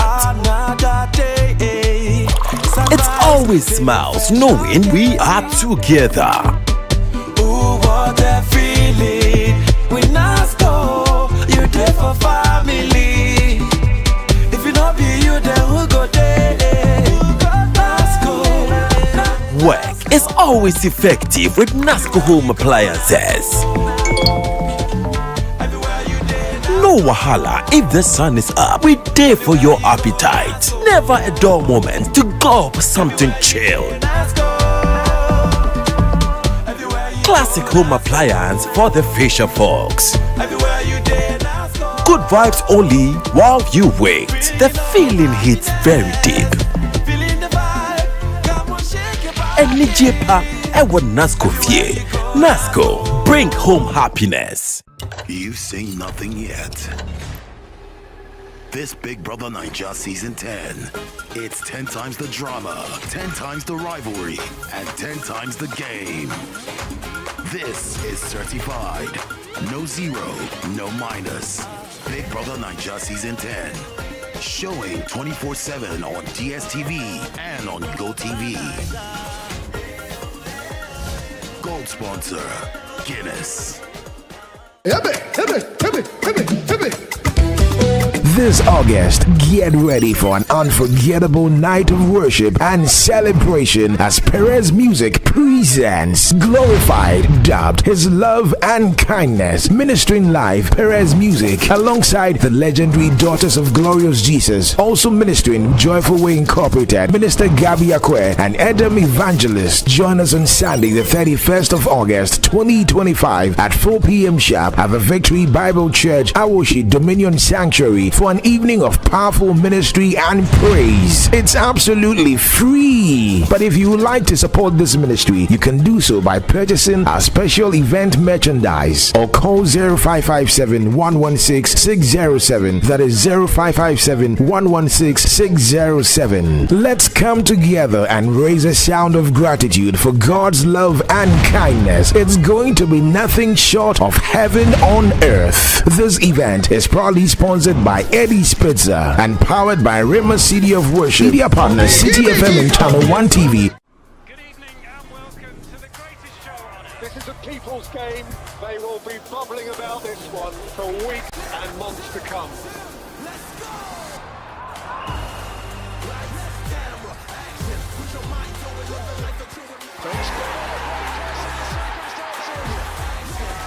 It's on SuperSport all season long. Pay your subscription today. Dial star 759 hash. Available on DSTV and GoTV.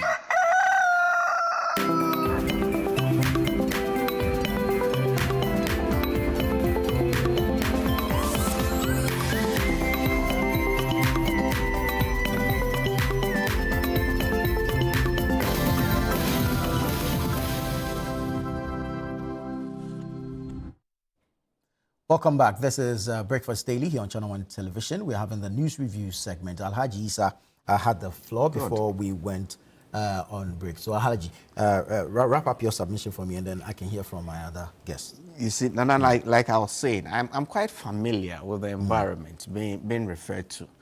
And to say that because you are dissatisfied with service there, number one, no matter the provocation, no matter the circumstances, the alleged battery of the nurse, it's a criminal act. And I think that if I were the minister, perhaps before I got there, I will ensure that the police are there and the place is even secured. And given what I'm gathering, that he actually went to bring some young men to come and cause commotion at the A&E. He is not the only patient who needs to be attended to at that material time. And to even go to the extent of putting on Facebook Live or whatever live recording. This is the hospital. This is the accident and emergency department of a regional hospital. And I don't know how he thinks that he has a right to come there and be broadcasting live. I am not even sure that even the hospital will install cameras there for its own security arrangements because of privacy of other patients. And I tell you, in this day and age, I mean, for those who are not, when you go to this hospital, when you go to where the patients are kept, they are separated by curtains. I mean, you don't even know what is happening behind another curtain. It's somebody's privacy. If you think that you have the right, because the unit is not supposed to serve as a ward. I mean, it's an emergency unit. It just beats my imagination. How somebody thinks that he has a right to go to an accident and emergency department of a critical hospital like Rich Hospital and put on live and be broadcasting to the whole world what is happening there. Spur of the moment, out of frustration. I mean, look, you might have rights and you might be frustrated. But look, you have to realize that your right also ends where mine begins. Very well. You cannot infringe upon my rights because you think that you are not being attended to at any material time. I think that the minister should step aside, allow the appropriate bodies to undertake whatever investigations, and whoever is found to have misbehaved should be actually brought to book. Look, the minister's action, and as to why or how he found it so important to be there. I don't know the reportage or how it was reported to him, the minister, and whether because a particular name was mentioned, he had taken political considerations and thought that maybe I need to nip this in the bud before he just it considered that the generates. facility is a critical facility. The facility is a critical facility. There's a report that there's an incident. Are you saying that every incident that is reported at Kolebu, the minister is going to follow up? Are you saying that every incident that is reported to the minister at Konfanoche is going to follow up? Are you saying that the minister himself and how he conducted himself at Tamale not too long ago? I am not too sure the outcome of that investigation and where we've gotten to. We need to actually be a people who are conscious of some of these things. Right. Look, nowhere in the world, even in the advanced countries and economies, look, there is a stated waiting time at A&E. The fact that it's A&E doesn't mean that when you walk in immediately, you have to be attended to. Look, you might have come in with cut fingers, but somebody is also there with a situation which is even more severe than yours. And given the resources available, that person probably needs more urgent care than yourself, and the hospital will have to prioritize at every given time. The minister cannot tell us that every time it's reported to him that somebody is attacked, a health worker at every health institution is going to be there. Did he go there because a name was mentioned to him and he thought that it has to be nipped in the bud, so he had to go there and resolve it? And the minister himself has admitted, after he's been to the facility, he called this character involved to whether to interrogate, whether to commiserate with. I am not in the know. But we have to be serious as a nation. Look, the Minority Caucus on the Health Committee has called for some public investigations on this, and I agree with them. Which the Majority Caucus also agrees, but they reject the political twist that is being attached to it. What is politics about when members of parliament on the Health Committee think that there is a burning issue that they need? What is political about? There's nothing political. The NDC themselves did worse. In opposition. There is nothing political about this, and I think it's in the right of the members of parliament to call for this investigation. Let me hear from Elvis on this matter. I'm seeing about 4 different things. The security lapse, for me, 1. The alleged medical negligence, 2. The individual's own actions in going live on Facebook, taking a video of the facility and its inmates at the moment, if you like. And then, of course, the minister's reactions after. If you can attempt to deal with these four angles for me. Why did he try it at the 37 military hospital? I wish he would have gone to try it at the 37 military hospital. I thought maybe you would have said he should try at the mortuary. That would have been a nice place to test his strength. It's a nice place to test his strength. Next time, you should try at the 37 military hospital. And then we'll see the outcome. People sit in this country think they are going to take the law into their own hands and misbehave. See, this case should be a test case for this country that from the police to the judiciary should send a strong signal with this case that no human being will be allowed to attack anybody in a health facility. If we fail in this case, I promise you it will happen in other facilities. And the outcome will be worse than what we have seen.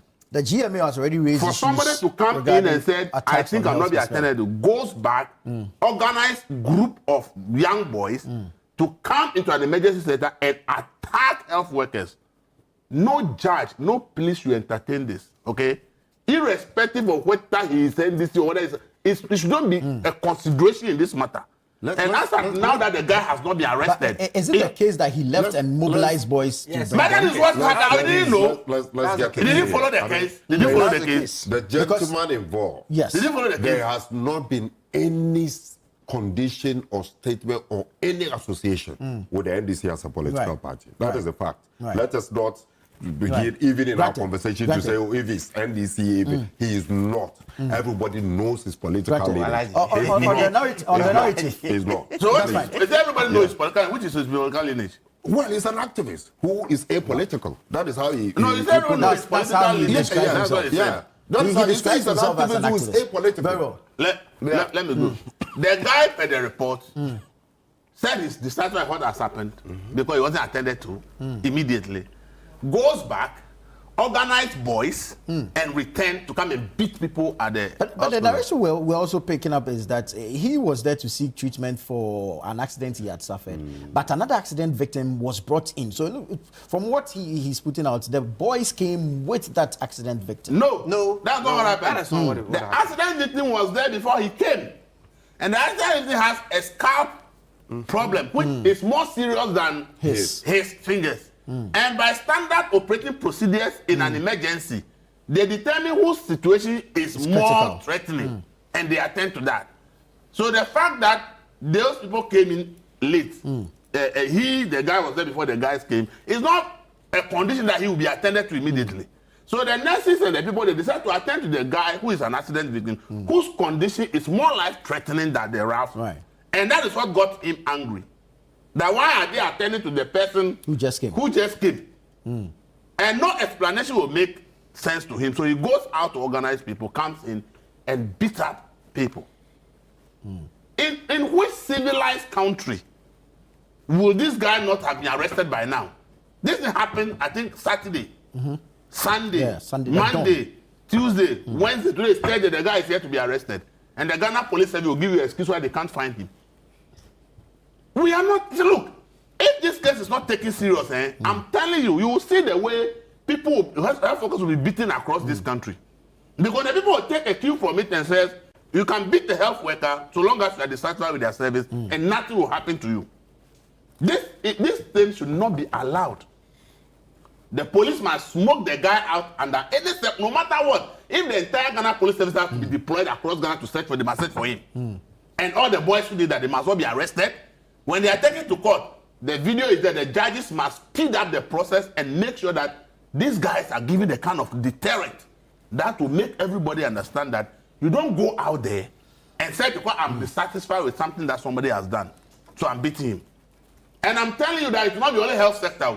If this is not treated well, anybody that works in any public institution and felt that the way he or she felt that the people should attend to him is not done, can decide to beat up the person. Because we will set a bad precedent if we allow this issue to be treated like any other case in this country. We have to take it from that perspective. Every public sector worker will be in danger. Somebody will go to a largest office and say, you want Ghana card, and said, is the time they promised, maybe they say it will be ready 1 hour. And in 5 hours, not ready, so we will decide to go and beat up everybody at NIA because his card is not ready at the time that they promised him. This is the kind of thing we are talking about here. The guy has no reason, no justification to do this inhuman thing that he has done. This dastardly act must be treated with all the urgency. It doesn't matter who the person is. Because you cannot go to a facility and say, I'm dissatisfied, and decide to assault people. Did you see the nurse who was assaulted? Yeah. The health minister who went there for good reason to go and verify what has happened. I don't have a problem with that because I think the hospital is in Accra. And this is something that has made so much, has gone viral on social media. So at least he's going there to go and find out what has happened. It's not bad because the Ministry of Health is just in the NHIS building. So from there to the Ridge Hospital, if the minister can even walk and go there. So I think he going there is not the issue. To go and find out is good. But the fact that he entertained that guy, the suspect, had him, and the guy, whatever he whispered into the minister, and the minister started laughing. I want to ask the minister that if it was his wife, or his daughter, or his mother, that somebody has assaulted on duty, and he sees a minister of state hugging the gentleman, smiling with the gentleman, how will he feel if he was sitting in his house watching television? That is what the minister should ask himself. That if it's his wife, his daughter, his mother, his sister, that somebody unprovoked assaulted them in that manner, and as ordinary city is sitting in his room, heard about this, is angry that my relation has not done anything wrong, and then sees the minister of state, who is supposed to be protecting all of us, goes to the facility, the gentleman appeared there, and the minister is hugging the gentleman. The minister is smiling. Even the nurse that was assaulted, the minister didn't hug the nurse. But the minister was still hugging the gentleman who is behind this attack. If he is the one. Anybody who wants to defend this gentleman should ask. If it's your family or relation that has been assaulted in that manner, and you see an appointee of the state who is supposed to protect you, hugging the person who did this and smiling, how will you feel? See, as I said, his going there was for a good purpose. But that heart and smile is out. It's a no. It sends the wrong signal. You see, watching the video, it's as if the minister endorses what the gentleman has done. It's as if the minister endorses what the gentleman has done. We must be careful as people in this country about the signals that we send out there with our actions. The minister has every right to deny that guy a handshake at that moment. Because what we are talking about is a serious crime, it's an emotional issue, and you don't put up an act. The optics looks very bad for the minister. It's so bad for the minister that he will do that. It's so bad. And you see, they issued a statement and said they are also going to investigate the hospital. See, this is not the time for you to make that statement. People have been assaulted and beaten. You are the sector minister. Actually, they are your employees. People who are working for you have come under attack. And instead of consolation, what we are interested in is about investigating what they say has been done. It even shows that you, the minister, you are saying that you are not even aware of what you are. You are admitting that you are not even on top of your job. Are you saying that you are supporting what the gentleman has done? Are you saying that what the gentleman has done is right? Please, we must in this country behave as civilized people. In a democracy, everything is done by the rule of law. If the gentleman is not satisfied with what has been happening there, did he walk to the medical director to go and complain, even if there's no form to complain? And I want to ask the Ralph guy that, assuming that another person was at the emergency with finger injuries, and he had an accident and is at the point of death and rushed to the emergency unit of Rich Hospital, will he say that because the person with hand injury, which is not life-threatening, was there before he who is at the point of death was brought, the nurses should leave him, Ralph, to die or remain in that state condition, and they should attend to the person with a finger injury before they come to him, Ralph? This is the question the Ralph guy should ask himself. When he said he's not satisfied. Thank you, Elvis. To justify his action, he should ask himself that he had an accident and on the stretcher had a scalp injury that will lead to internal bleeding and he will die. And they rushed him to the hospital where the nurses can quickly save him. And somebody who drove to the hospital himself with finger injuries is there before he was brought. Ralph will say that because that guy with finger injury was there before him, they should leave him on the stretcher, go and attend to the person with finger injury, who is not life-threatening, and attend to that person before they come to him because the person was there before him. This is why the action he took is not justified. Very well. Alaji, your thoughts on this? We understand one person has been picked up. Very unfortunate, and it's a welcome news for us to hear someone has been picked up. Because not the main character. None of us want to witness such scenario, especially at a time where we want to move the country to a higher pedestal, to be indeed the fulcrum around which other African countries will revolve in our forward march to ensuring we get to higher heights. For me, no matter how it's explained, we all accept and agree, just like the minister himself also indicated, that it's unacceptable by all standards, no matter what happened, to degenerate such a situation into fisticuffs that would end up assaulting someone else. I mean, it's unfortunate. We wouldn't like to see this. But for me, it raises concern for security in our hospitals.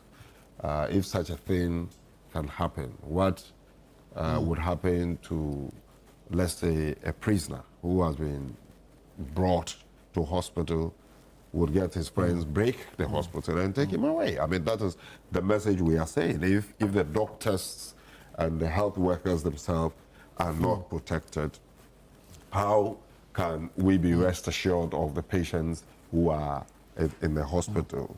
It also must draw attention to what pertains in the hospital.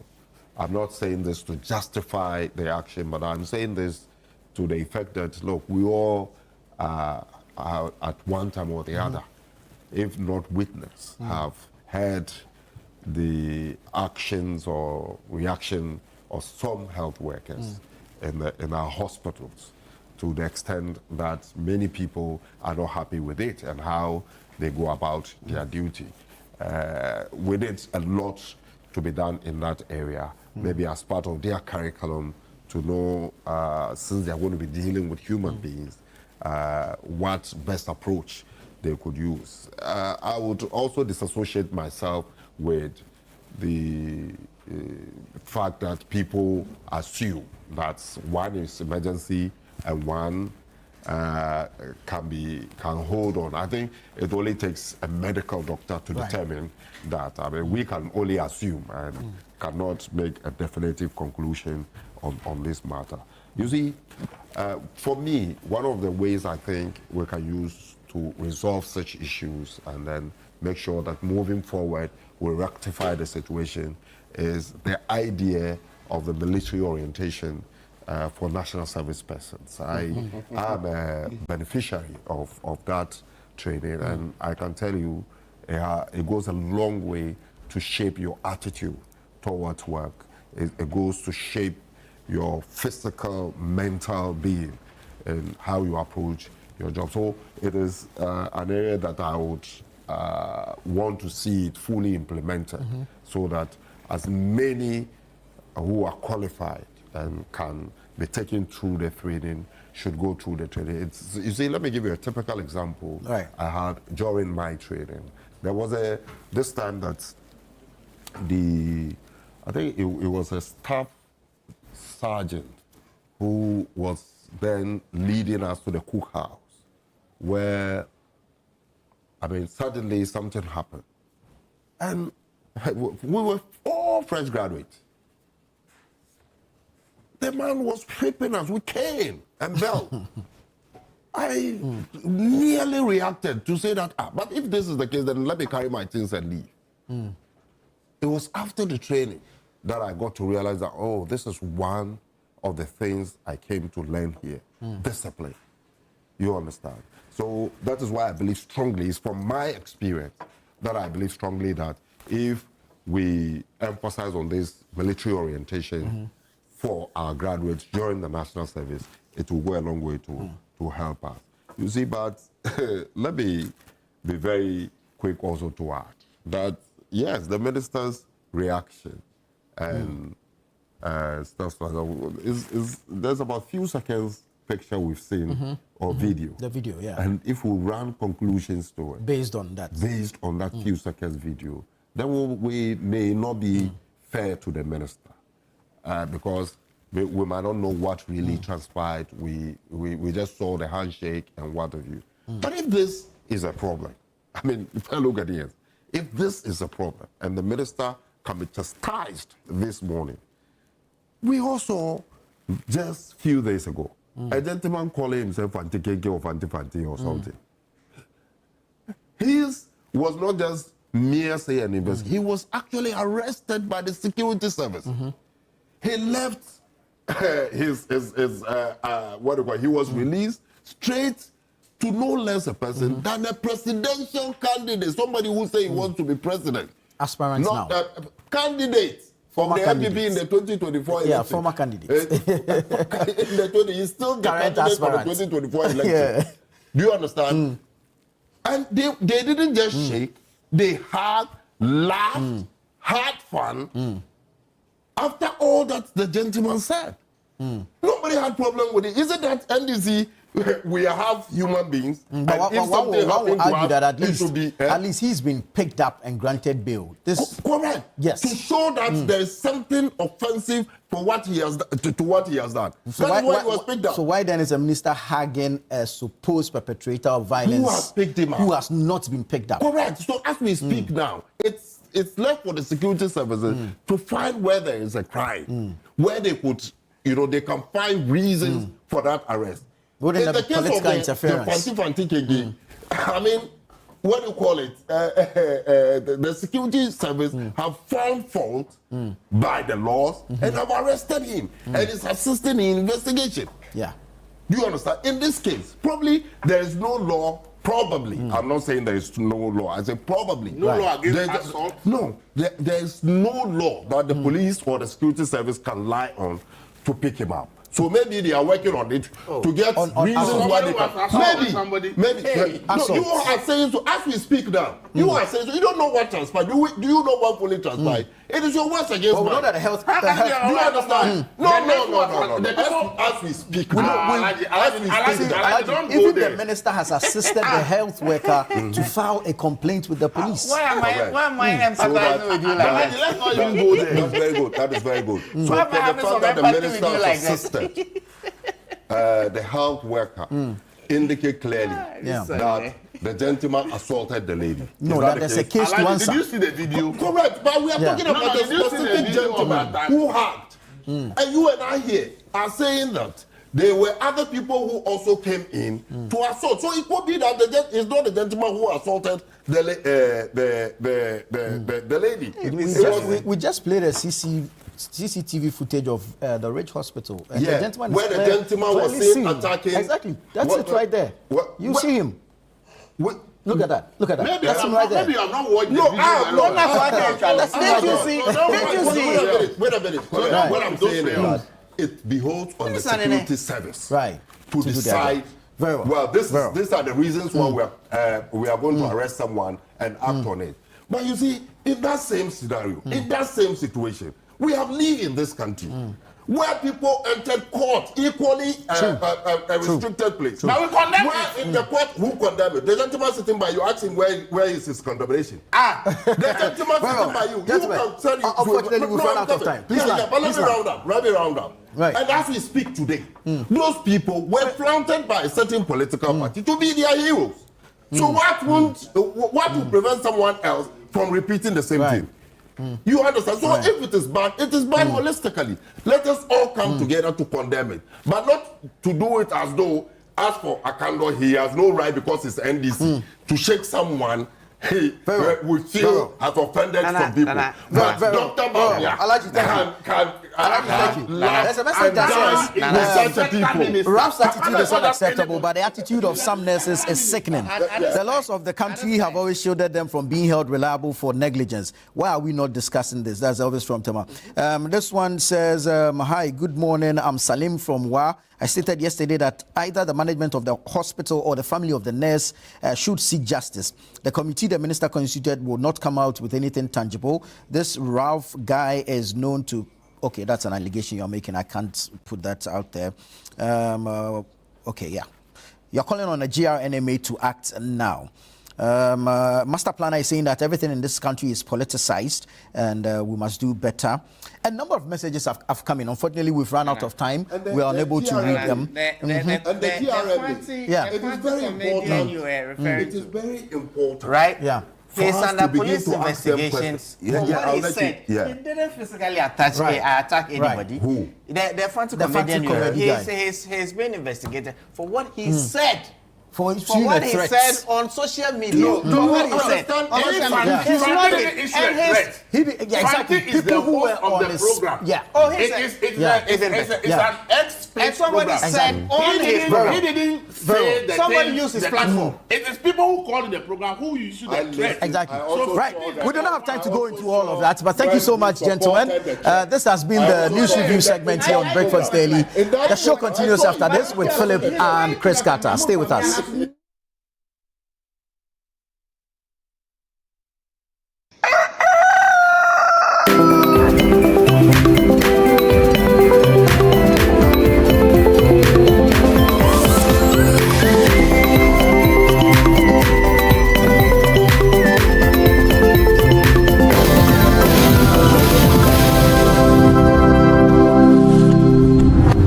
You say nothing yet. This Big Brother Naija Season 10. It's 10 times the drama, 10 times the rivalry, and 10 times the game. This is certified. No zero, no minus. Big Brother Naija Season 10. Showing 24/7 on DSTV and on GoTV. Gold sponsor, Guinness.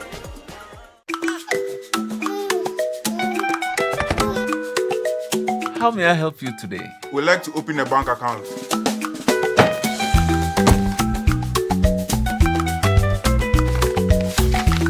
Sign here, sign here, sign here, and here. And now you draw direction to your house. I need your thumbprint. And I'll need your birth certificate too. No, I need the original. A lot has changed since you banked like this. So have we. We've made it easier than ever to open an account online and bank on the go through our mobile app, online banking, and more. EcoBank, a better way to bank your way. Sign here, and here. EcoBank, the Pan-African Bank.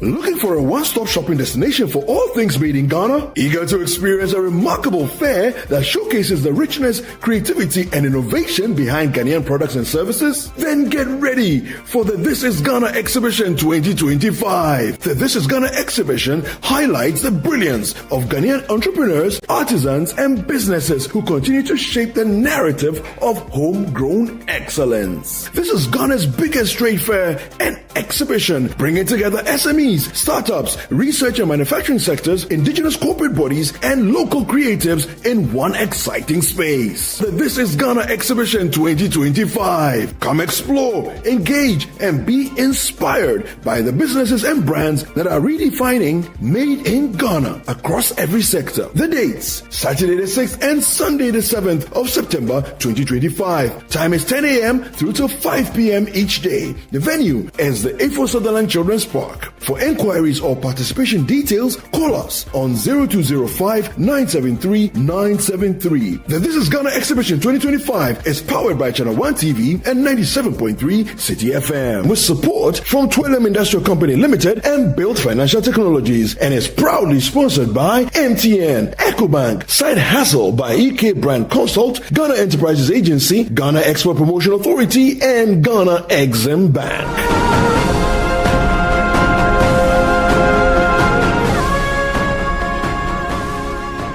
It's time to promote volunteerism, active citizenship, and patriotism in Ghanaian society, where we shine the spotlight on the unsung heroes among us. Today, we're not just launching a program, we're igniting a revolution of skills, dreams, and hope. On Volunteers TV, we highlight and celebrate people and groups that are great examples to us all. Every single region in Ghana, we're doing something. Good. So no one's being left behind. Over 800 kids that come to school. So having an extra classroom, extra resources will be really, really beneficial. If you're a volunteer, you're actually serving, because you are giving up your time and resources for nothing in return. Volunteers TV, Sunday at 6:30 p.m. only on Channel 1 TV.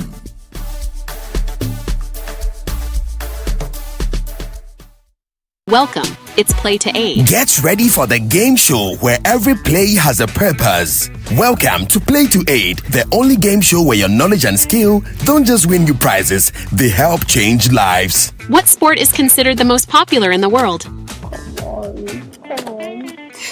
Football.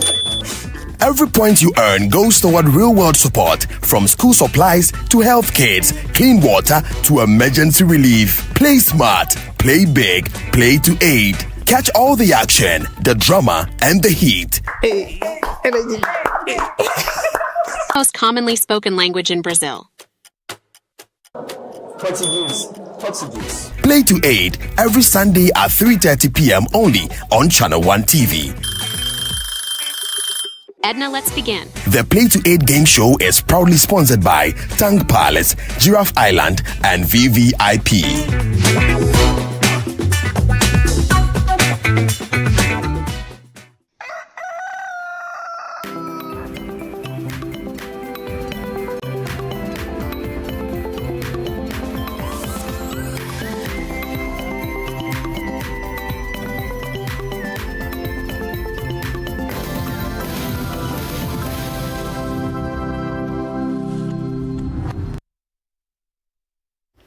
Good morning, ladies and gentlemen. You are welcome to Breakfast Daily right here on Channel 1 TV. As you all know, the show started at 7 o'clock a.m. this morning with Nanatu Boateng, and we are going to be taking you from now to 11 a.m. And I hope you're ready for us because we have so much in store for you, some education, some informative things that you need to know about, and of course, some entertainment at the same time.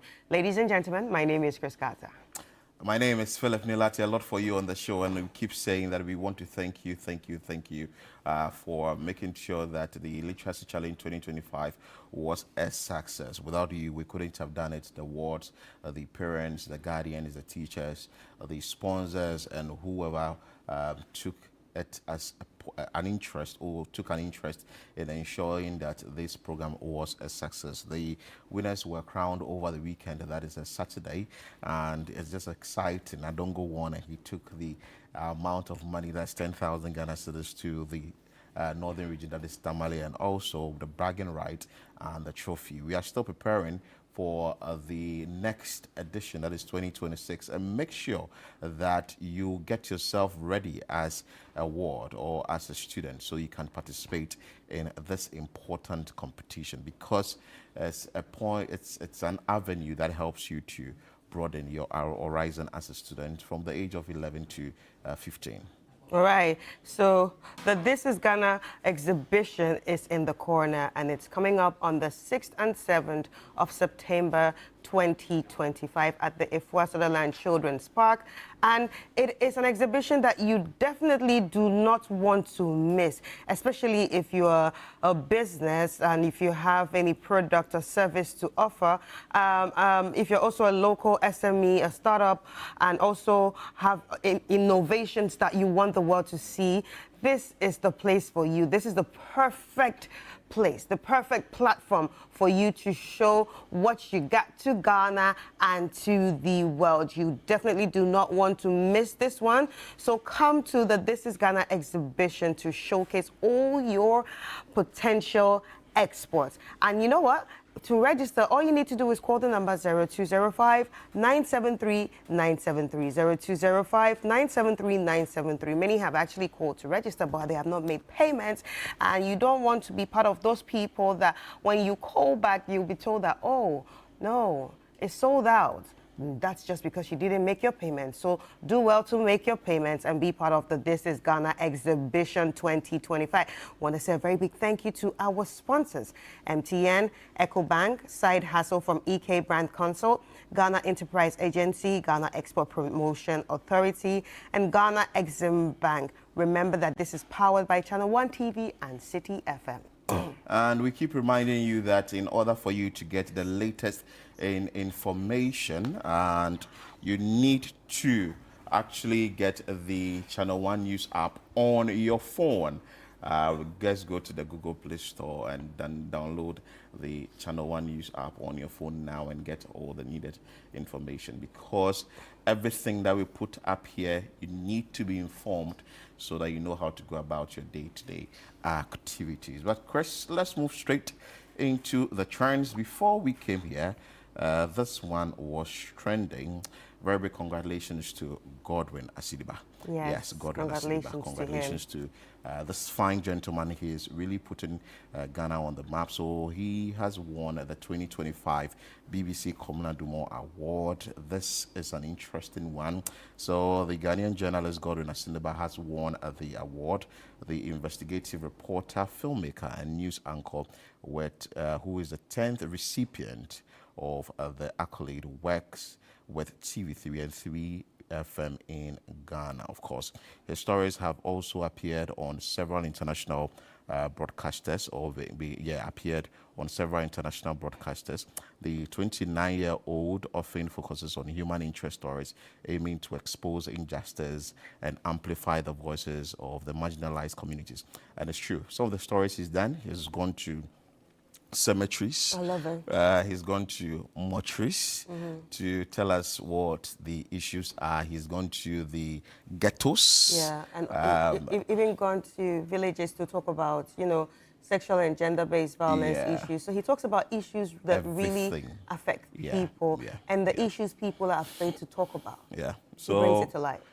The kind of he's not scared of where he enters. What he needs to do is just to enter into that. Oh, he had something about the Ukraine war. Yes, he went to Ukraine as well to bring that story. So it's just an interesting one that our own in Ghana, Godwin Aetiba, has done it. He's the 10th recipient of this all-important award. Congratulations, boss, let me say. And we have some messages that we will read on X from this as a result of he winning the Command so Real Deal Maker is saying big congratulations to you, Godwin. I always enjoy watching your unique and exquisite coverages in addition to your documentaries. It has paid off. And Aban Klakbo, you deserve it. Your style of reporting and stories are unique. Congratulations, champion. Indeed, good work pays, and that's by Francis Gila. Any lot says, you work so hard, you deserve this and more. Congratulations, man. So congratulations to you, Godwin, from us here in Breakfast So Daily. congratulations, Godwin, and we will say that other ones to also look up to him and also do same. Congratulations once again to you, Godwin. Yesterday it was trending, today it's trending again. Shatta. You know Shatta? Shatta is just making news everywhere. So we understand that the... I mean, yesterday we just talked about him. We just spoke about him. You know, and congratulated him. Yes, the Lamborghini touching down. The Lambo Urus. Yeah, the purple one has touched down. The yellow one was gone, and now he has a purple one. We understand the yellow one was actually given to him later by Yoko. Oh, okay. And now there is an issue around that. So the yellow one again. Yes. So Ghanaian dancehall star Shatta Wale, born Charles Niama Mensah Jr., has been detained by the Economic and Organized Crime Office, Yoko, over an alleged investigation into his tax obligations. His management confirmed the development in a statement released by publicist and public relations officer, that is Sammy Banflex, on X.com yesterday, linking the case to the purchase of a yellow Lamborghini that triggered scrutiny from investigators. And quote, he says that this follows an inquiry related to tax obligations on the purchase of a yellow Lamborghini vehicle. The statement read, this morning I've seen a video of Sammy Flex going to Iyoko this morning, and there are some individuals at the in front of Yoko. Yeah, somebody went as early as 4 a.m. Yeah, holding placards saying that free Shatta Wale, free Shatta Wale, free Shatta Wale. So you can see it on the screen there. Yes, some of, so you like say, 4 please individuals. have mercy on Shatta Wale. Yeah. Yeah, so they went there very early to at least show their loyalty concerning the fact that Shatta Wale has been detained. But Sammy Flex has been talking about it. Sammy Flex has been talking about it. What really happened? Let's take a listen. Involved interrogation and everything. Shatta Wale is not involved in any money laundering, just as some people are putting out. Those are lies, total falsehood. They are not true. Shatta Wale is not involved in any money laundering. Shatta Wale has not involved himself in any criminal act, as some news portals, some credible news portals are putting out. They are all falsehood. They are all lies. Shatta Wale has not involved himself with anything.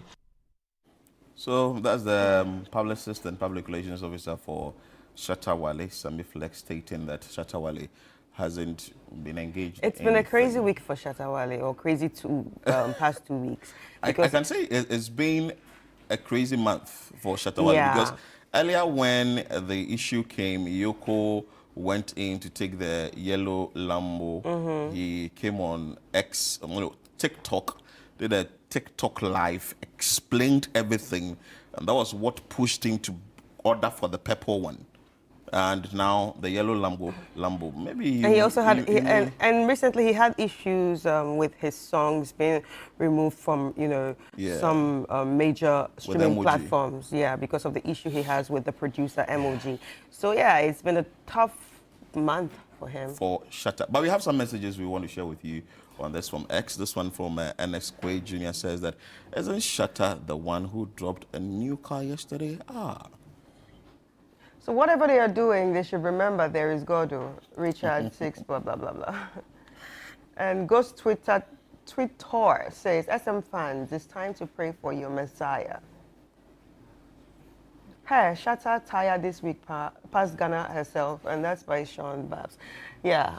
The same thing we're saying. It's just been a very crazy week and very crazy month for him, and we wish him well. More grace to his elbow as he deals with his shortcomings.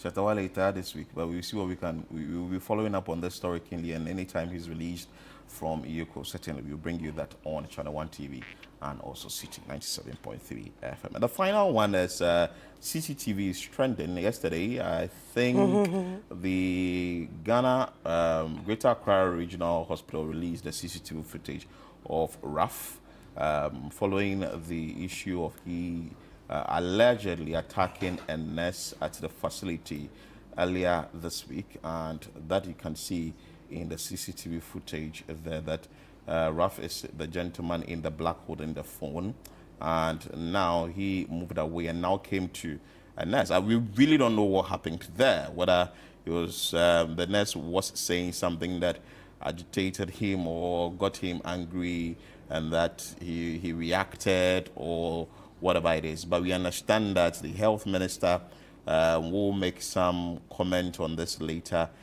this morning, or probably is going to come from the health ministry, and that the health ministry has also set up a committee to probe the issue. It's now in the hands of the law enforcers. We'll be monitoring activities keenly and be bringing you updates here this the nurse? On Channel 1 TV. The nurse who reported... Is this the one that dislocated her shoulder? I can't tell, because the nurse that reported that her shoulder has been dislocated, I can say that from her stature wasn't this one. Yes, that is but whatever it is, this is physical assault though, exactly. because he hit her. So it's just the footage that we can see. We can't hear what transpired at the facility as at that time, but the law enforcement agencies and the committee that has been formed by the health ministry will end up giving us details of that. If that is what the health minister will be sharing with us later, or health ministry will be sharing with us later this morning, certainly we'll be bringing you all that on Breakfast Daily. Yeah, so that's the nurse there. That's the nurse the there one who, with the broken hand and the broken everything. Exactly. So that's the nurse there who narrated her ordeal to the Ghana Medical Association, I think on Tuesday, what really transpired at the facility. So my issue is, in as much as this might not be the nurse or that is on the CCTV footage, I think it's important for people to keep their hands to themselves. Yeah. As soon as you swing your hands, as soon as you hit someone, I'm sorry, you're probably going to face the law for physical assault. So clearly, this is an issue of physical assault at this point. Yeah. And I think that looking at what is happening there, I think security must be beefed up at our various public places. Things of this nature should not be entertained. But anyway, that's what we have for you here on Trends on Channel 1 TV Breakfast Daily. Let's bring you some comments. The injury to the nurse may be fake. But how do you condone this rogue behavior from Raf? Clearly, the nurse was telling him not to film her. It's prohibited for patients or visitors to video in the unit, especially during, what's the word again? During care, let alone the staff. Shaking my head. This one is very small, so I'm finding it difficult to really see. All right, so this is the only video they are using to say he attacked her. There are cameras there. They should give us the footage if they have them. Another person replies. Yeah, relax. Let's get all the footages in place first. Well, that's what I'm saying. Maybe the committee may have all the footages and they'll be perusing or be going through and seeing what really transpired at the place. I mean, for me, I think people are actually against his act. They are against his act, but at the same time, a lot of people are calling for the right footage because of what the nurse say. So it won't be an issue of you're lying against this person. Exactly. You understand? So because anyone can come and say tomorrow, you did this to me, and you did not really do that to them. Do you understand? So that's why people are... The next word against that of Raf. Exactly. But someone will say, paper don't lie, or video don't lie. So if the full CCTV footage is brought out, the general public will get to know what happened at the facility that day. I'm very sure that the Greater Accra Regional Hospital, Ridge Hospital, should have CCTV cameras everywhere, and you should have full footage of what happened on that fateful day. Let's bring you the video of the day.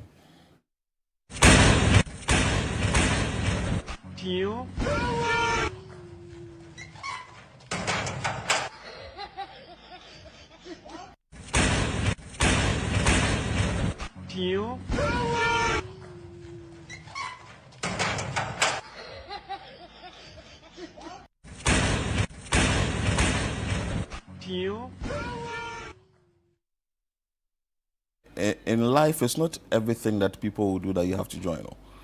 Everybody will do. People will be successful. You alone, you go and do. You. Interesting one. What was your comment on this? Okay, my first comment is I'm the first one. Yeah. I'm the one that can do those things and run away. Yeah. But at the same time, if somebody starts it, I don't want to join. You don't want to join. Because I might be, like God might use me for example. Yeah, you may be caught. Anyway, so that's the video of the day, just to put smiles on your face as we start the show. We have Bappy Joes in studio for us to help us really get into the groove as we start the show. Enjoy.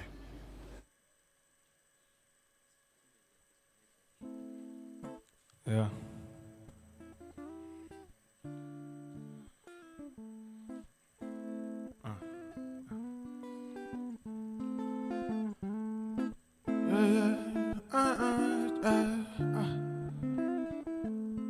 Okay. Don't make me act silly. Find me a real angelic, me say.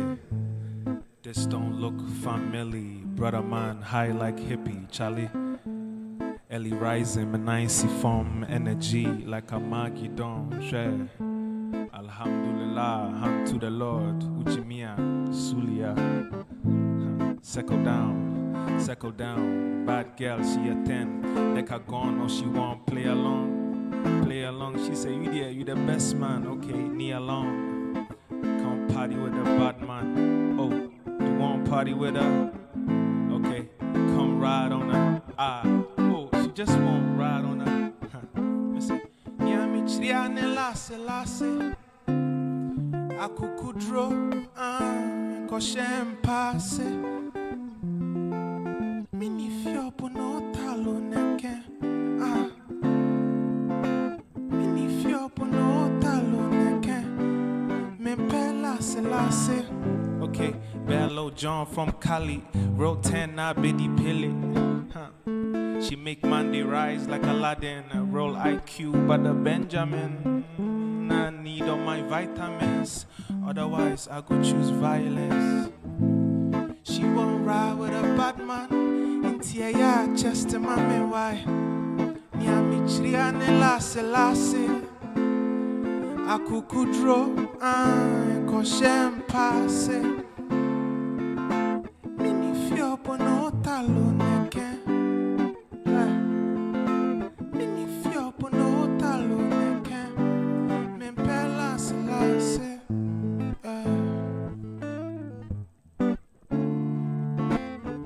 Yeah, Joss.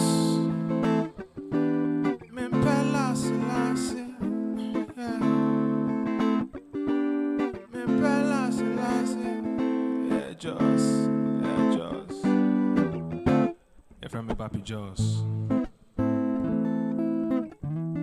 And I'm here with strings.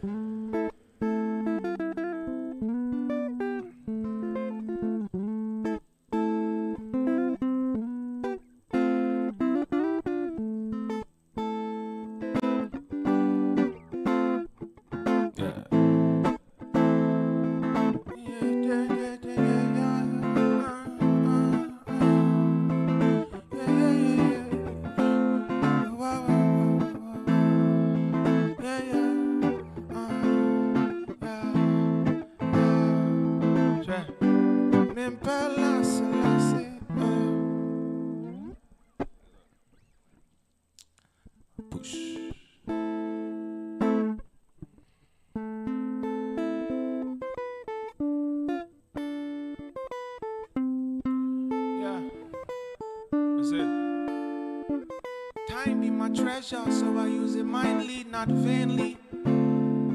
Yeah, not make it consent, but the people won't see man crazy.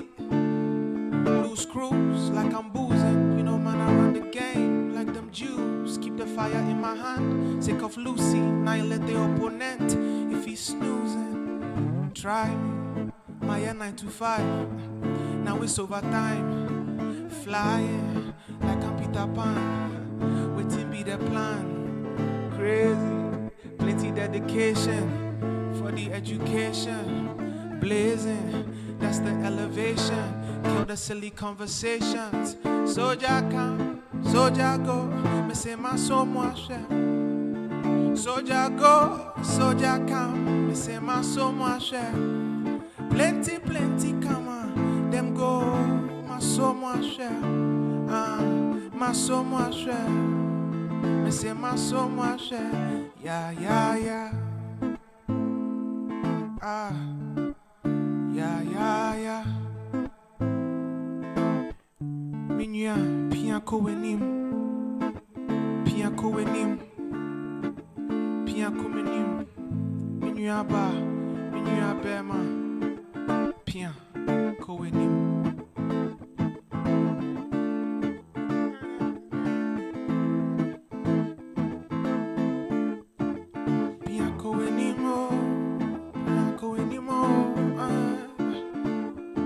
Soldier come, soldier go. Me say my soul, my cher. My soul, my cher. My soul, my. Yeah, yeah, yeah.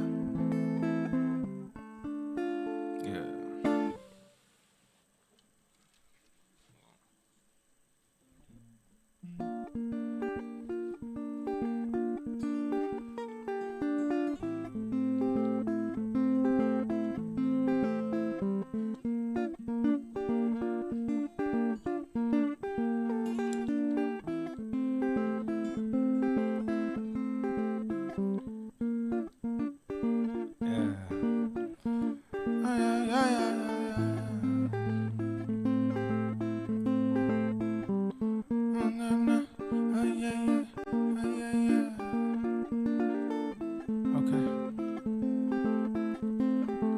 When you move it, I can't think, cannot think.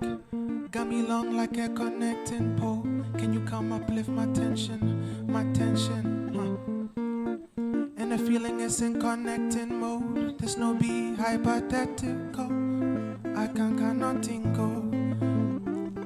Me say, give me that. Throw me pressure, make up for your back. Body load your body overload. Oh. Get on my lap, baby, dance on me. And she said, Brahma Yankwe. Oh my God, when she grabbed my neck, oh, I'm in trouble, I call her mental. Only madness go they enter my room. She calling me Daddy Lumba. Tell me, baby, come enter my chamber. My Angelina, confidential. My Angelina. She calling me Daddy Lumba. My Angelina, confidential. My Angelina, Angelina. Do me jet, jet, do me jet. Give me that, give me that. Flip, back, back. Baby, baby, baby, baby, baby. Charge the motor, no give distance. Hold my body, baby, move, punya minka, nyaminka. Brahma young queen, my God, when she grab my neck, oh, I'm in trouble, I call her mental. Only madness go to enter my room. She calling me Daddy Lumba. Tell me, baby, come enter my chamber. My Angelina, confidential. My Angelina, Angelina. She calling me Daddy Lumba. Tell me, baby, come enter my chamber. My Angelina, confidential. Angelina.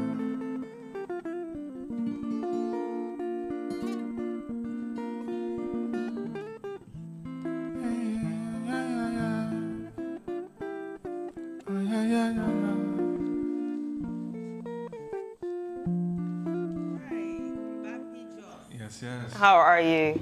Very well, very well. You are welcome to Breakfast Daily. Thank you. Wow, you have a nice voice. Thank you. And you have great talent because you can sing and you can rap at the same time. What else can you do? Oh, you can play the guitar. Yeah. Only you. Yeah. What else can you do that we don't know? Because today you just showed us 3 talents. You sing, you rap, you probably wrote your song, right? Yes, You write And I produce. So. I mean, so much talent in one person. Yeah. So what would you say you prefer doing? What would you say is your forte? Which one are you more stronger in? Is it singing? Is it rapping? Is it writing? Storytelling. Storytelling. Yeah, so it's just conveying the message, you know. So performance, I would say. Performance, all right. So who actually inspired the song that you just sang, the Angelina? Hey, Charlie. Tell us about it. Well, honestly, it's from experiences with beautiful people, honestly. So when you feel something that's deeper than, you know, the surface, it drives you to places where you can just write something sweet. All right, nice. So how long have you been doing this for? Since 2021. Since 2021. And who would you say inspires your type of music? High life, I would say. High life. High life in general. So who do you listen to when you say high life? Jeduble. Jeduble. Right. Heavily. So. That's nice. That's nice. And do you prefer to sing your own language or you prefer to sing in English? I mix it up. I have like a deep catalog of just, you know, exploration. So I have songs in Chi, I have songs in Ghana, I have songs in English. Right. So, yeah. Right. So who are you listening to right now, though? What am I listening to right now? I would say Salt. Salt. Yeah. Who's that? Salt is a UK band. So, yeah. A band. Yeah. Okay. Okay. Collective, really. All right. I know we just listened to your song in the acoustic form, but is acoustic what you do? No. Because obviously this is the first time I'm hearing you, and obviously it's in acoustic form. So if I didn't know you before, I'll probably think, oh, he's an acoustic singer. Yeah. So what kind of songs do you do? Well, I mainly do high life. Right. So I believe that in that genre, like, you have to present more than just, you know, just beats. You know, you have to present yourself as well. So that's what I did today. I came and I brought my voice. So that's where, like, that's the foundation. And yeah.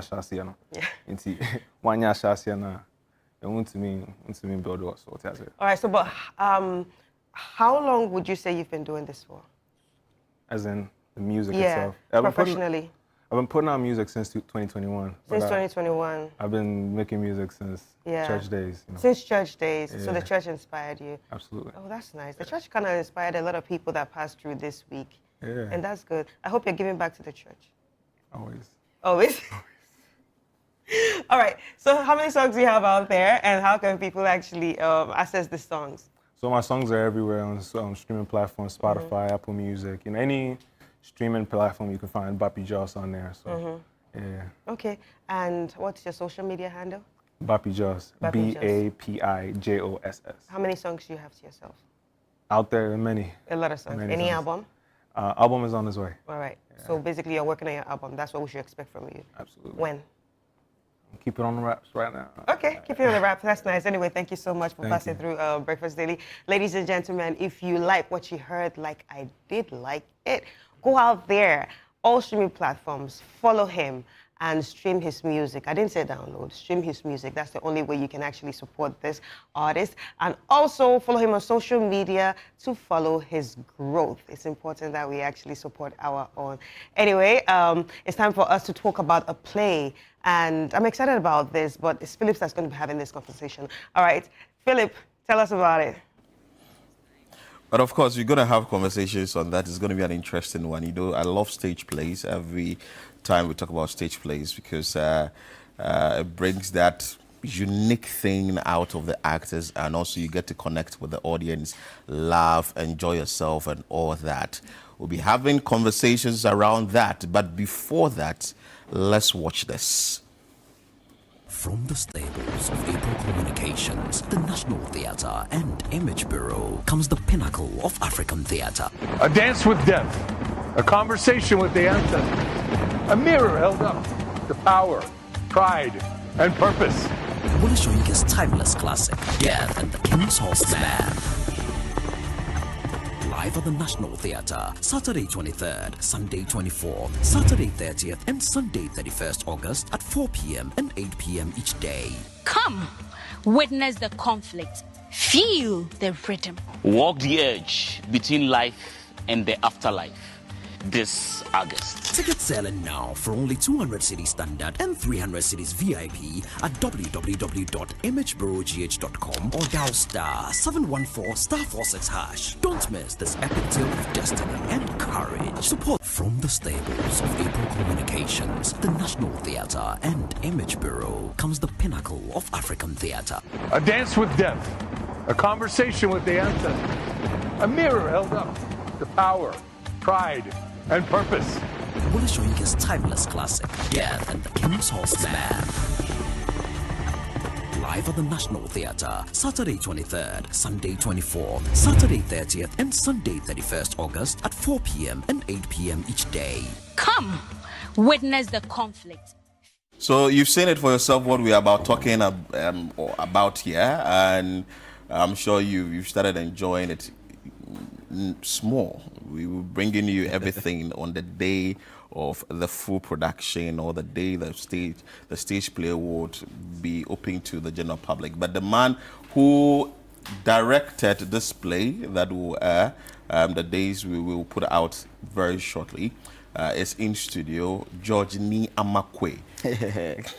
Georgie, how are you? You mentioned the full name with Vim. I used to watch you, Taxi, Master Richard's boy, and I'm like, hey, George.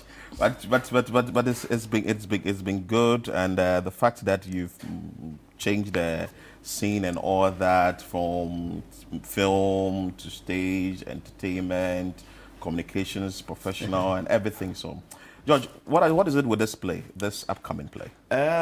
Death and the King's Horseman is, we call it the pinnacle of African theatre for a reason, because, you know, Africa has only one Nobel laureate when it comes to literature, and that is Wale Soyinka. And Wale Soyinka himself will tell you that this is his best work. I mean, he's got other works like The Lion and the Jewel and all of that, but Death and the King's Horseman is actually inspired by a true story. It actually did happen around 1942 in Yoruba land, where, you know, around the 1940s and 50s, prior to independence, we had the colonial masters, the British across our coast. And Nigeria had its fair share of colonialism as well. And the king had died, and his dog had been killed. The horse had been killed. And the horseman had to commit ritual suicide, because that's the tradition, because they would all go and serve him in the afterlife. So, and all that had to happen before the king would be buried. And on the night of his burial, Elation, they've killed the dog, they've killed the horse, commit suicide and let's move forward. Elation says they should give him a bride to impregnate and leave a seed behind before he'd commit the suicide. They oblige and give him a bride. Elation is about to commit the suicide. The colonial masters intervene and say, no, it's a barbaric act, so they won't let him kill himself. They imprison him, and because they had interfered with the culture and tradition of the people, they feared what might happen. So Elation's son, who was studying medicine in the UK, had to come down to die in his father's stead to save the family name. So it's a tragedy, but it's a beautiful tragedy that speaks to a lot of things. It speaks to duty, it speaks to political interference, which we have a lot of even today. It speaks to our commitment to our tradition and cultures and religions and beliefs, you know, how far we are going to hold on to what we believe in and all of those. So it is a beautiful production. But how do you tend to select the play you would want to put out there, and what really goes into it? If I tell you we wanted to work on this play, I have lied. Everybody who's into directing or understands theatre, that gives me a call. The first question they ask is, why Death and the King's Horseman? Because it's difficult. Wow. It's not easy. It's a very difficult And you've done a very difficult one too before, The Gods Are Not to Blame. Yes. The Gods Are Not to Blame was not difficult. It was more exciting than difficult. This is difficult. Very difficult. Why, you see, what the makes difference, it difficult? When you're reading The Gods Are Not to Blame, you don't need anyone to explain it to you. Right. You'll understand it very easily. The language of Death and the King's Horseman, Charlie. It's Wale Soyinka. It is Wale Soyinka. So, of course, it is a lot of vocabularies. It is very heavy. And even the proverbs. And, you know, The Gods Are Not to Blame proverbs were quite easy, you know, to understand. You could, you know, a bush does not sway this way or that way unless there is wind. It's simple common sense. You'd understand it easily. But what is it? The river which washes us away in our path does not. It's complicated what Wale Soyinka writes. And for an actor, if you're trying to memorize lines, it's always easier when you can easily understand them. Yeah. But to leave it and go into the research, understand the thinking behind the writing before you can interpret. It's not been easy. That means you've been rehearsing for a very long time. Yeah, we started actually right after our prison play in March. So we started around April, May, thereabouts. Wow. And we've been at it since. Wow. And how many cast members? Cast on stage, give and take about 120. 120? Yes. But they all don't come on at the same time. They come, they go, and all of those. But together with the entire team and everybody, we're working with about 280 people. Yeah, so I've seen the poster. Yes. And it looks very interesting. Thank you. Very captivating. And how did you choose your lead actor? Why did you decide, it needed to be Tando? When it comes to the discipline for theater, and the commitment to memorizing lines, getting cues, and developing beyond par, performing beyond par. There are two actors that always come to mind. It's either George Ajiti and Pusha or Andrew Tando Adute. Wow.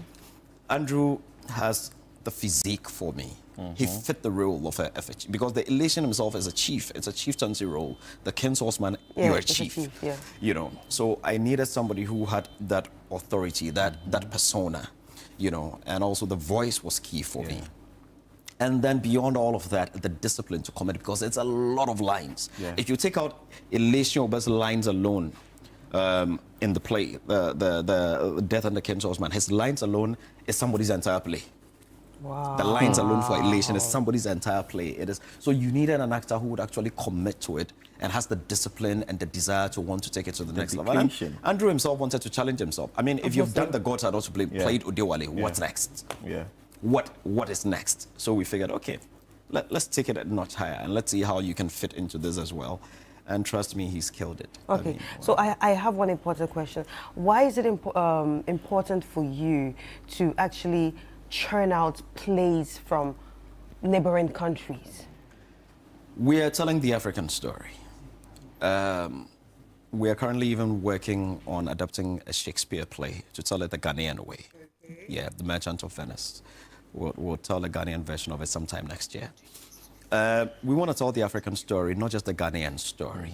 And we feel that a lot of these plays, though you may look at it that, it's Nigerian, it's from Nigeria, it's actually not.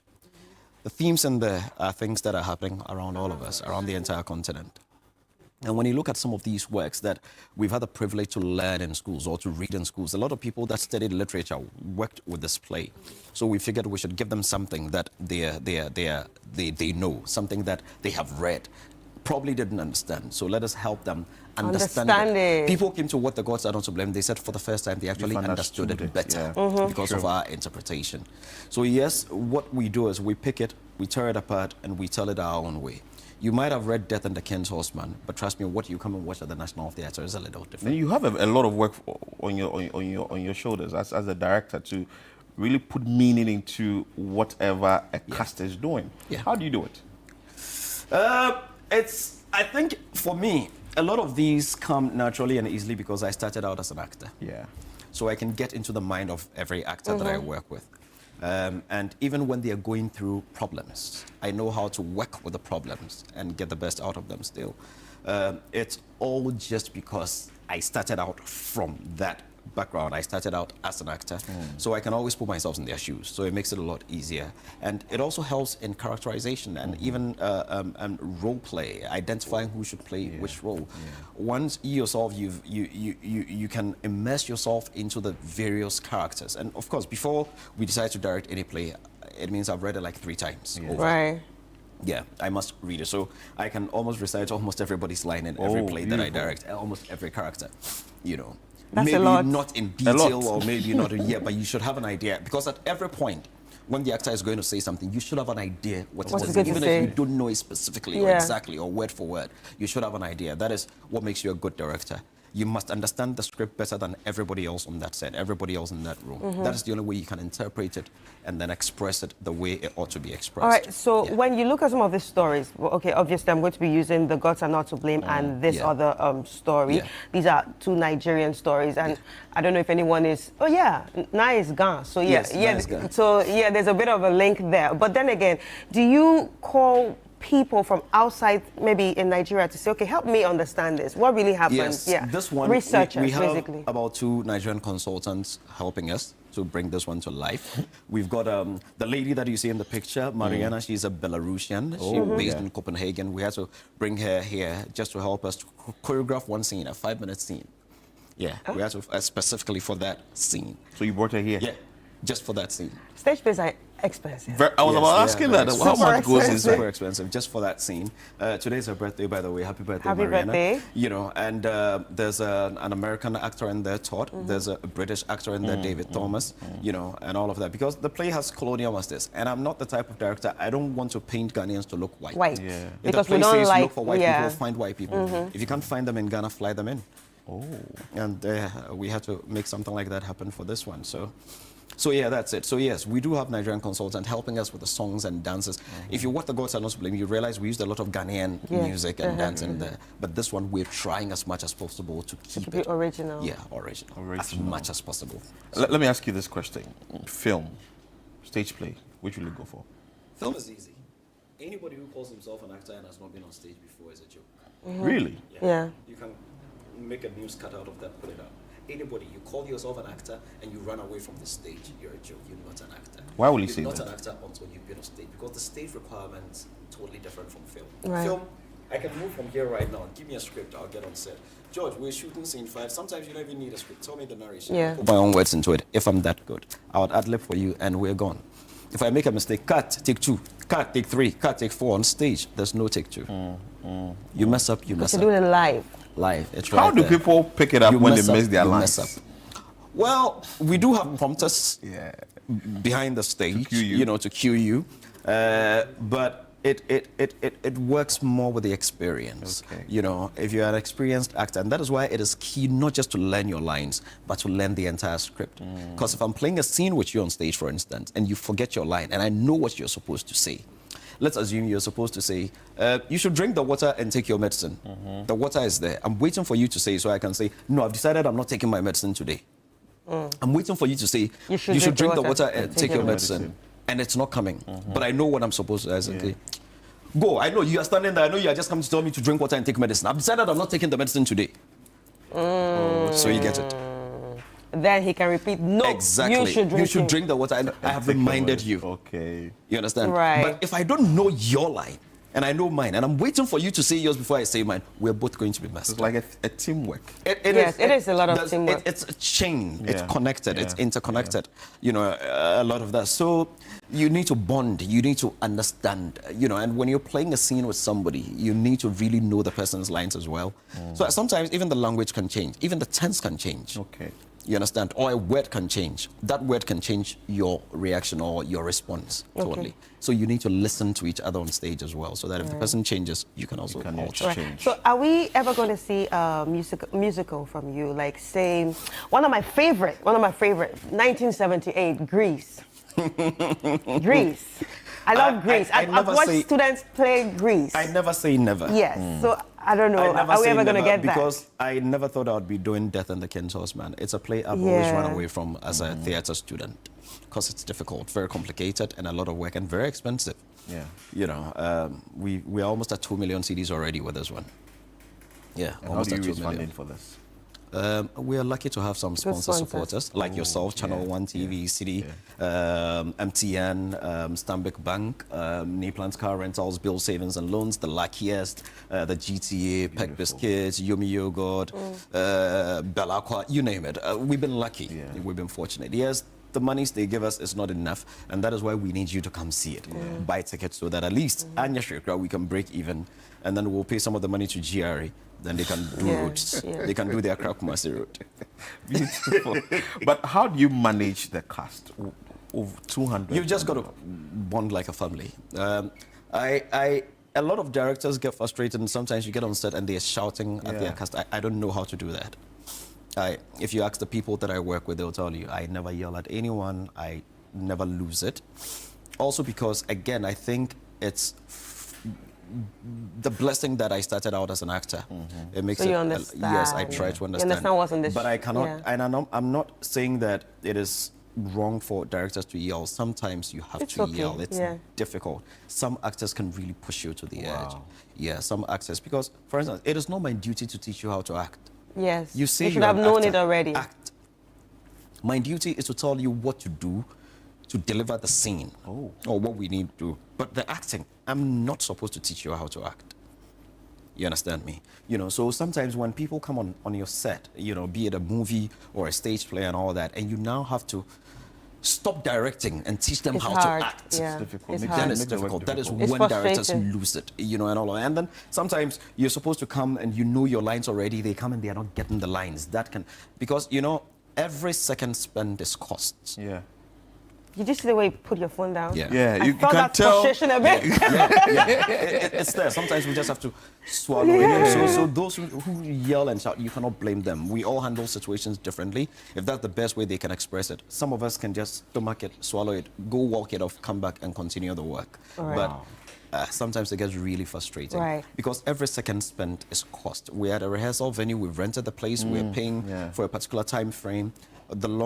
People have other things they've got to go do. Maybe I have a meeting, but because you're not getting it, I need to spend more time with you and all of it. And then a lot of things is slipping out of our hands. Prepared. It's not easy. All right, so this is actually a story by Wale Soyinka. It is. Did you reach out to him? Is he coming? Yes, we did send an email. He can't. He's in his 90s. Yeah. You know, we did send an email. We have an email exchange, you know, and all of those. So, yes. But he's excited. He's happy. Oh, naturally. I mean, this is a play that has been performed across the globe. Various schools have done it and all of that. And of course, the man is looking forward to what we're going to do with it as well. You know, we've sent letters of invitation to the Nigerian High Commission here in Ghana. We're hoping they will turn up. They were excited what we did with the Gods Are Not to Blame. We've informed the legendary Chief Dele Momodu. We've invited him. We're hoping they'll be there. We've tried to invite the Nigerian community and those that we haven't reached out to. We hope they can buy tickets at least to support us and come see it. So it's opening this weekend. Yes. And run again next weekend. Right. But yeah, Saturday is kind of sold out already, this Saturday. But we're running Saturday and Sunday, 4 p.m. and 8 p.m.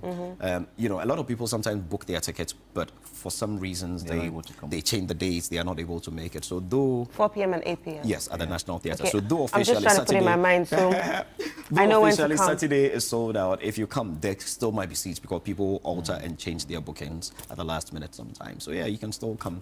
It's at the National Theatre. Tickets are going for just 200 CD standard and 300 premium. It's easy. You can even buy like 200 tickets. Buy like now that the CD is disgracing the dollar, you can buy more. Yeah, I like that. You can buy more. Wow, this I'm actually very excited about this. That's interesting. Yeah, I really want to see it. Thank you. In my head, I'm already planning which date, which time. Yeah. You'd love it. Every show is going to be exciting. Every show is going to be mind-blowing. Yeah, you can dial *714 *46 hash or visit our website www.imagebureaugh.com and you can get a ticket. You'd love it, trust me. But how long is it though?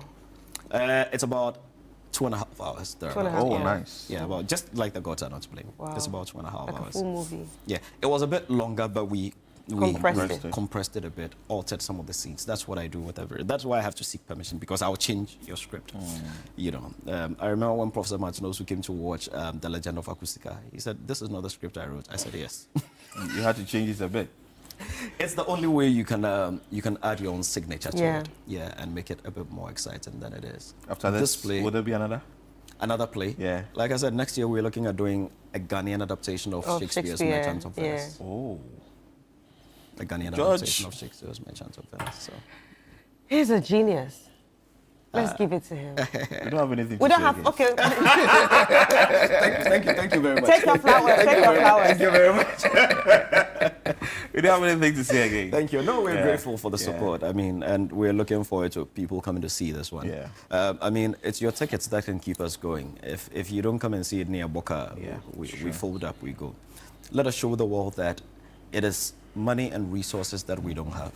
But if we had the money and we had the resources, after the brains, even Hollywood can challenge us. Yes. Very true. Very true. I like that. So make sure that you go see the play this weekend and next weekend is on your screens. Death and the King's Horseman. Make sure that you go see it. 200 and 300 Ghana cedis for the ticket. Maybe the amount you pay determines where you sit. Right. So you can actually dial the. You can actually dial the number *714 *46 hash. star 714 star 46 hash, and then you can purchase your ticket. All right. So it's happening 4 p.m. and 8 p.m. each day on the 23rd, 24th, and the 30th and the 31st. And this play is directed by the man himself, George Ni Amakwe. George, thank you so much for coming. Thank you very much. Make sure that when you you go mention watch my it. full name like that, I don't know, you're sure. So George Ni Amakwe, president, right? You see that Yoko people have picked up a certain Niama, so when you mention the Niama, George Queen. Thank you very much. Anyway, we bring you more on the show. We go for this quick break. When we come back, we have more. Enjoy. From the stables of April Communications, the National Theatre and Image Bureau comes the pinnacle of African theatre. A dance with death, a conversation with the ancestors, a mirror held up to power, pride, and purpose. Wale Soyinka's timeless classic, Death and the King's Horseman. Live at the National Theatre, Saturday 23rd, Sunday 24th, Saturday 30th, and Sunday 31st August at 4 p.m. and 8 p.m. each day. Come, witness the conflict, feel the rhythm. Walk the edge between life and the afterlife this August. Tickets selling now for only 200 cedis standard and 300 cedis VIP at www.imagebureaugh.com or dial star 714 star 46 hash. Don't miss this epic tale of destiny and courage. Support.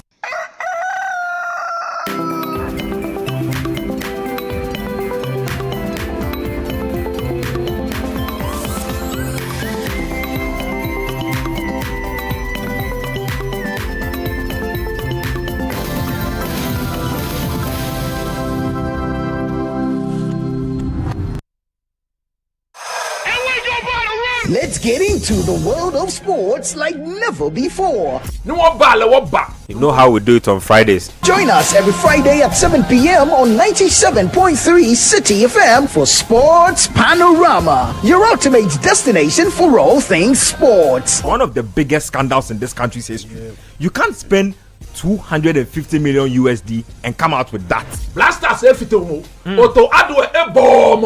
From the thrill of association football to the excitement of basketball, tennis, athletics, and even emerging sports, we cover it all. Whether it's the Premier League or the latest NBA showdown, we bring you the stories behind the stars. Getting an opportunity to become a national team coach, he should understand the politics around football. And don't miss the prayer of the rabbi. Joe was Zebaut. How Zebaut there? Zebaut won We're not just about the games, we're about the community. If you are going to be given this kind of treatment, then you need to be that guy. When I look at him play, he is not it. Or when it's time for Don't Call Me. Join the conversation as we connect with fans across the country and beyond. What's the latest updates? Send us your thoughts and we'll feature your comments live on air. And remember, we like to hear your predictions for matches and your thoughts in general. Think you know who's going to win? Let us know. Big shout outs to my YouTube people. Tune in every Friday at 7 p.m. only on 97.3 City FM. Sports Panorama, where sports come alive.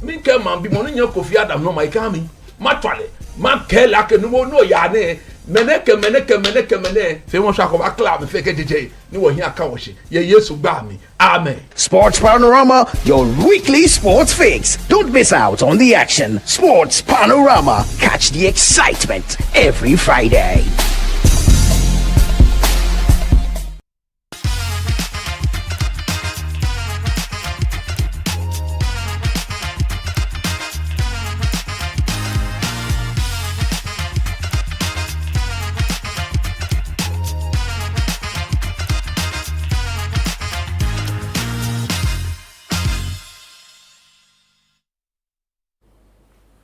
Hello, everyone. You are welcome to a brand new episode of Doctor in the House.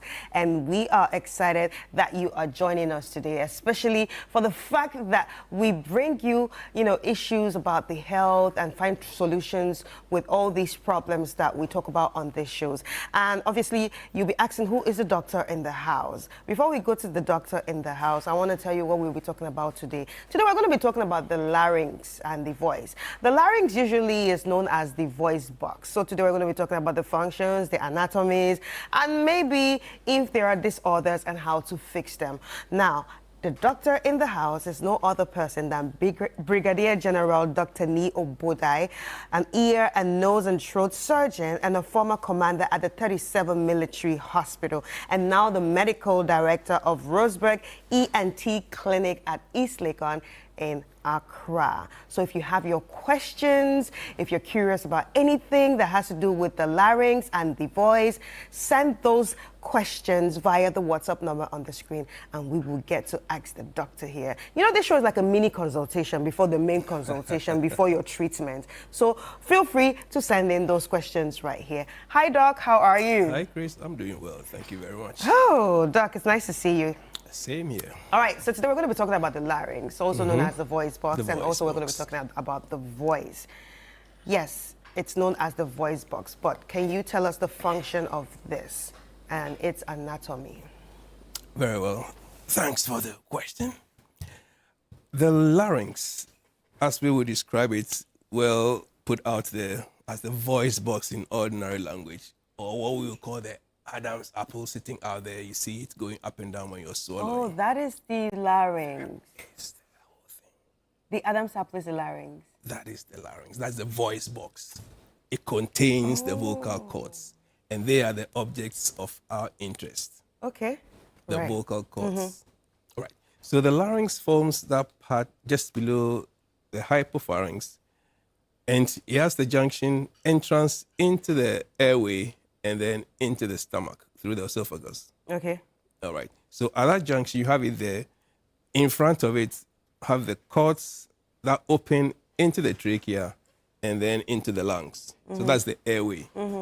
And then right behind it, you have the entrance of the esophagus for food, drink, and water. to go through the esophagus and into the For a minute, I was going to ask stomach. you, what does your esophagus have to do with this? Then I remember, oh my God, we eat. Oh, We yes. Exactly. And they are that same junction in there. Yeah, that's the reason why, we'll come into the details on, that's the reason why you don't want to choke when you're eating or drinking, because they're so close. And if the food and water goes the wrong way, you choke with a reflex cough to get it back out. So that is the function of it. And like I said, the vocal cords are right in the middle of the larynx there. And those are the main issues with the larynx, to generate voice, to open into the airway, and to control what goes on. It's a very narrow space, which must be so jealously Right. protected. Oh. Because if you choke and the space narrows for whatever reasons, for disease conditions, the air entry reduces. Right. And does it affect the vocal cord at once? The issue may be the vocal cords. Well, it may be I mean, supraglottic. if you choke, can it affect the vocal cord? No. It affects whatever substance has gone into the trachea wrongly, food or drink. So the cough reflex propels it out. Yeah. And it can be irritating. It depends on how much goes in there. Right, because you're not right. supposed to have food or drink in the trachea at all. Right. And the vocal cord, that larynx, that level controls it, the glottis level. Right. So how exactly does the vocal cord actually produce different sounds in our voice? Like now I can sound like this. But I can Interesting. actually sound like this too. Yeah. So how does So that that's work? the projection. Yeah. All right. Now, the whole generation is for the two cords, V-shaped, Right. to come together. The lips of the cord vibrate, and then they generate the sound, depending on what you're pushing out. Right. So you can change it, you can bring it down depending on the volume and how you're propelling it. Right. But what is responsible is the lips of the vocal cords that must come together to vibrate, to generate the sound. So if there's anything that prevents them from coming together to vibrate and to generate the sounds, then we say you're hoarse. You're hoarse temporarily, permanently, for whatever reason. If it's temporary, go to a wakekeeping, you go to a football match, you go shout and you're hoarse, no problem. Give it 2-3 days, you're good. But if your hoarse that extends permanently, getting worse for long periods of time, I'll be interested in seeing your courts, see what's going on there. Right. So that you can appropriately diagnose and know how to help. Wow. Okay, so now let's talk about the health the health disorders of, the larynx. What are some of the most common disorders that we see that affects the larynx and probably that affects your voice? Because you talk about your voice being hoarse. Hoarseness. Sometimes people actually lose their voice completely. So what are some of the disorders that cause maybe one to lose their voice completely? Very well. So initially, the earliest thing that will give you trouble will be an infection of the larynx, the vocal cords. Talk about laryngitis infection. If you have an acute infection, we treat it, you're gone, it's done. If you have a chronic infection with the lips, the smoothness of the lips being affected, it affects the vibration and the function thereof. So the quality of your voice changes. Now, you can get a cyst on it. You can get a polyp on it. Okay, you can get edema, collection of water on the cords. You're hoarse. Your voice is changing. You need to find out why the voice is changing, for what reason. So you can get a cyst on it, you can get a swelling or water edema on it, you can get a polyp on it. You can get a granuloma on it, on the cords. And that will mean that when the voice is being used to generate voice, it doesn't come together in a position because there's something blocking it. Okay? That's initial issues. All right? Then you can even have, I don't want to go. I know. I think I know it. I don't want to go there. I don't want to go there. I know it. But you could also have a paralysis of the cord. Yeah. Okay? For some reason, if the recurrent laryngeal nerve is affected, you can paralyze it. You can paralyze median, you can paralyze medial, you can paralyze laterally. And if it paralyzes laterally, that means the other cord cannot meet it. So your voice is hollow. Because the cords are not meeting. All right? The cords are not meeting, so you have to take care of that. And you can have CIS, you can have metaplasia, you can have leukoplakia, you can have metaplasia, you can have carcinoma in situ. Right now. So the larynx is inside your throat. Yep. All the way inside. But you can have all these problems. So how can you protect it, or how can you avoid having these problems? Once again, it comes to you knowing yourself, knowing your voice, and paying attention to the quality of your voice. Number one is the voice, and number two is air entry. All right? So let's take the voice. If your voice has been the same, normal, you don't have any problem. But when the voice changes, okay, it becomes a little deeper, you're hoarse, you're screeching, having to clear because you think there's a foreign body or something in there, you're screeching. The quality of your voice has changed. Okay? Is it just a common cold? Is it just a pharyngitis that is roached down to become a laryngitis? Or what is it? Okay, so we will need to now find out why you're hoarse. Yeah. And it mean examining in the clinic. You know where it is, way down there. Okay. So now you have to use your scopes. Get and in put there. it inside again. Right. You know it. So get in there and now see it. Is that an endoscopy? Or no, that's not endoscopy. Yeah. That's laryngoscopy. Laryngoscopy, because endo is all the way down. Endo will be all the way. It's a form of endoscope, but because it's the larynx, we just call it laryngoscopy. Wow. Yeah. So gastroscopy, then you're going with a scope right into the stomach. Yeah. Exactly. So now we scope it, get to see the cord, see the form of it, see the function of it, see if there are any masses or any growths on it, any water collection on it. Then we know what exactly is causing the issue. Right. Then appropriately address it. Right. So everybody's talking about the weather right now, and the weather. We have a cold, we have a cough. We're in winter. Yeah, we're probably in winter, African winter. And it sort of like affects the voice too. Should that be a problem? Should we be running to you to check what's going on? Or that's normal? The weather shouldn't affect your voice. No, I mean when you have a cold. Yeah, you can have a cold. Mhm. It's all in the upper respiratory, okay? It hasn't gone down to the lower respiratory. And necessarily, it can, your cold, like I said, can get infected. Yeah. Might be a common cold, runny nose, allergic rhinitis. It hasn't got into your cords yet. Right. The quality of your voice should not be affected unless you get a laryngitis, acute or chronic, to affect the cords Right. and then the lips, the smoothness of the lips of the cord. Then your voice can change momentarily and transiently.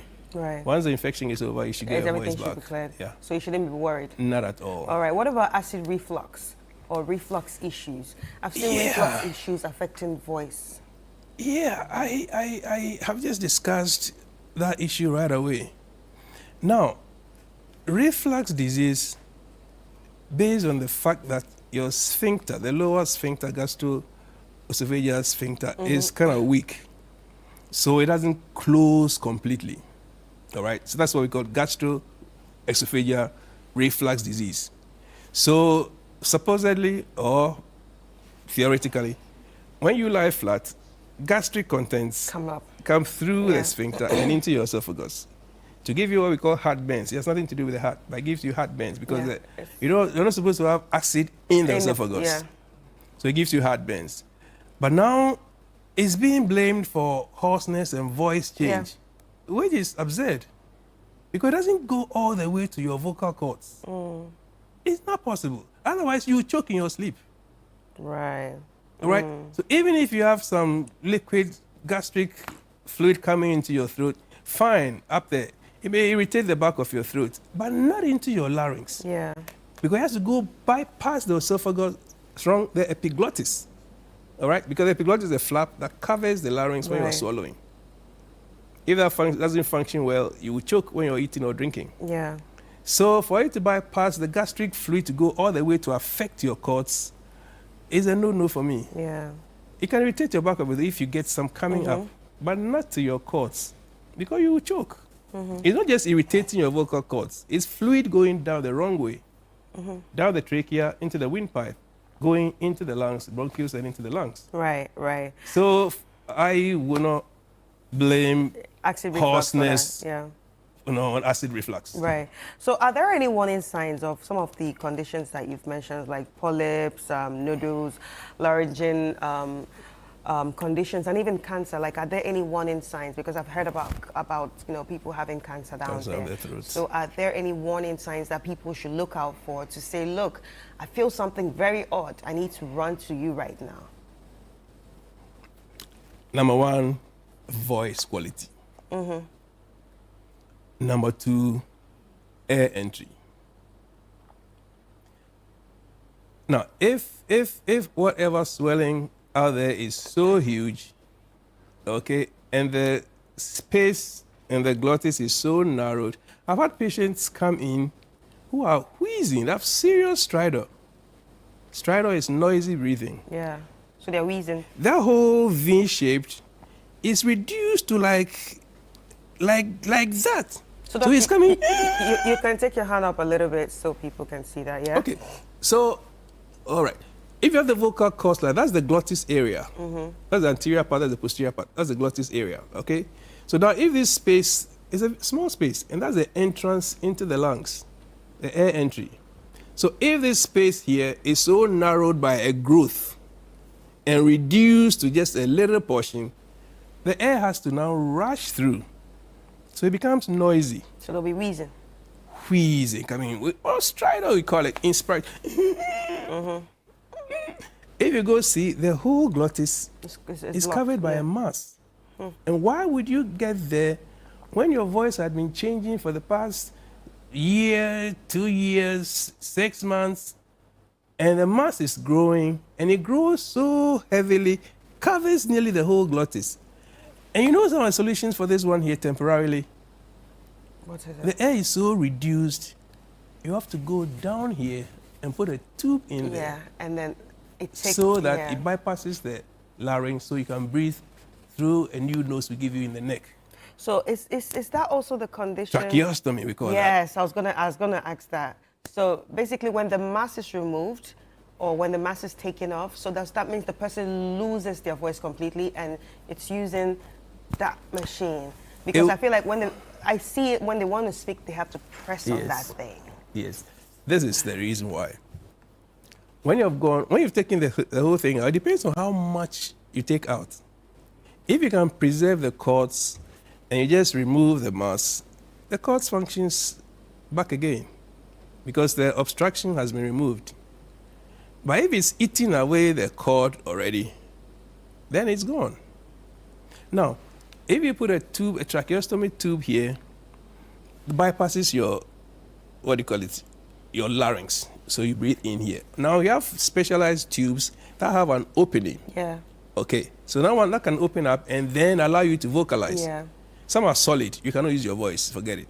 Wow. But if you have the perforated one, you can now press, that's why you put pressure here, so the air will be redirected. And it changes the voice completely. Yeah. There's some people who are using phones on the neck to actually vocalize, amplify the thing because the larynx is gone. Yeah, we can do laryngectomy and remove the whole larynx. Oh my God. So Doc, we have a question for you right now.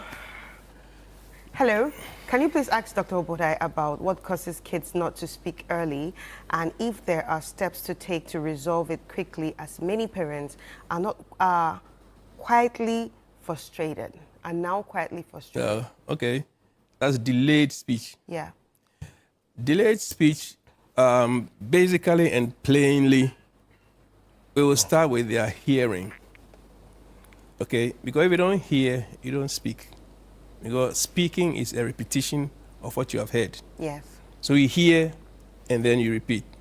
So if you're not hearing, you're not speaking at all. That's the way it goes.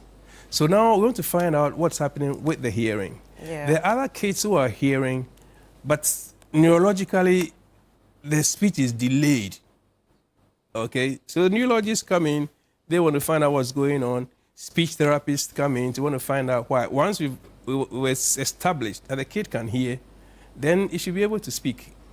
He or she should be able to speak. He should be able to speak. So now, why is it delayed? Neurologically, centrally, whatever. So neurologists will come in, the pediatricians, the neurologists kind of will come in, and then speech therapists will come in to now understand what it is. Because we have ruled out morphologically that there isn't any hearing problem to create that delayed speech.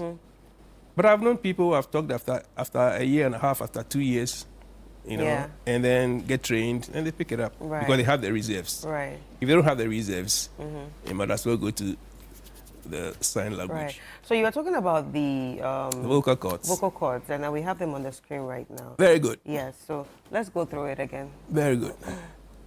Okay. So let me. All right. Which camera? All right. So you have to see too. All right. So what we're saying is this. This is the vocal cord. All right. This is looking at it indirect. We do indirect and we do direct. This is indirect, so the anterior part is down here. So this is left, this is right. Now, this is the entrance into the lines you're seeing here is the trachea. In the trachea. So the air goes through here into the lungs. And this is the whole space you have. You don't have any other area for the air to go through. So if a mass grows here, grows all the way there, grows all the way there, and covers this whole place, all you have is this one here. So the normal volume of air that is going through here must now rush through here. That is how come you have the noise. So it's going,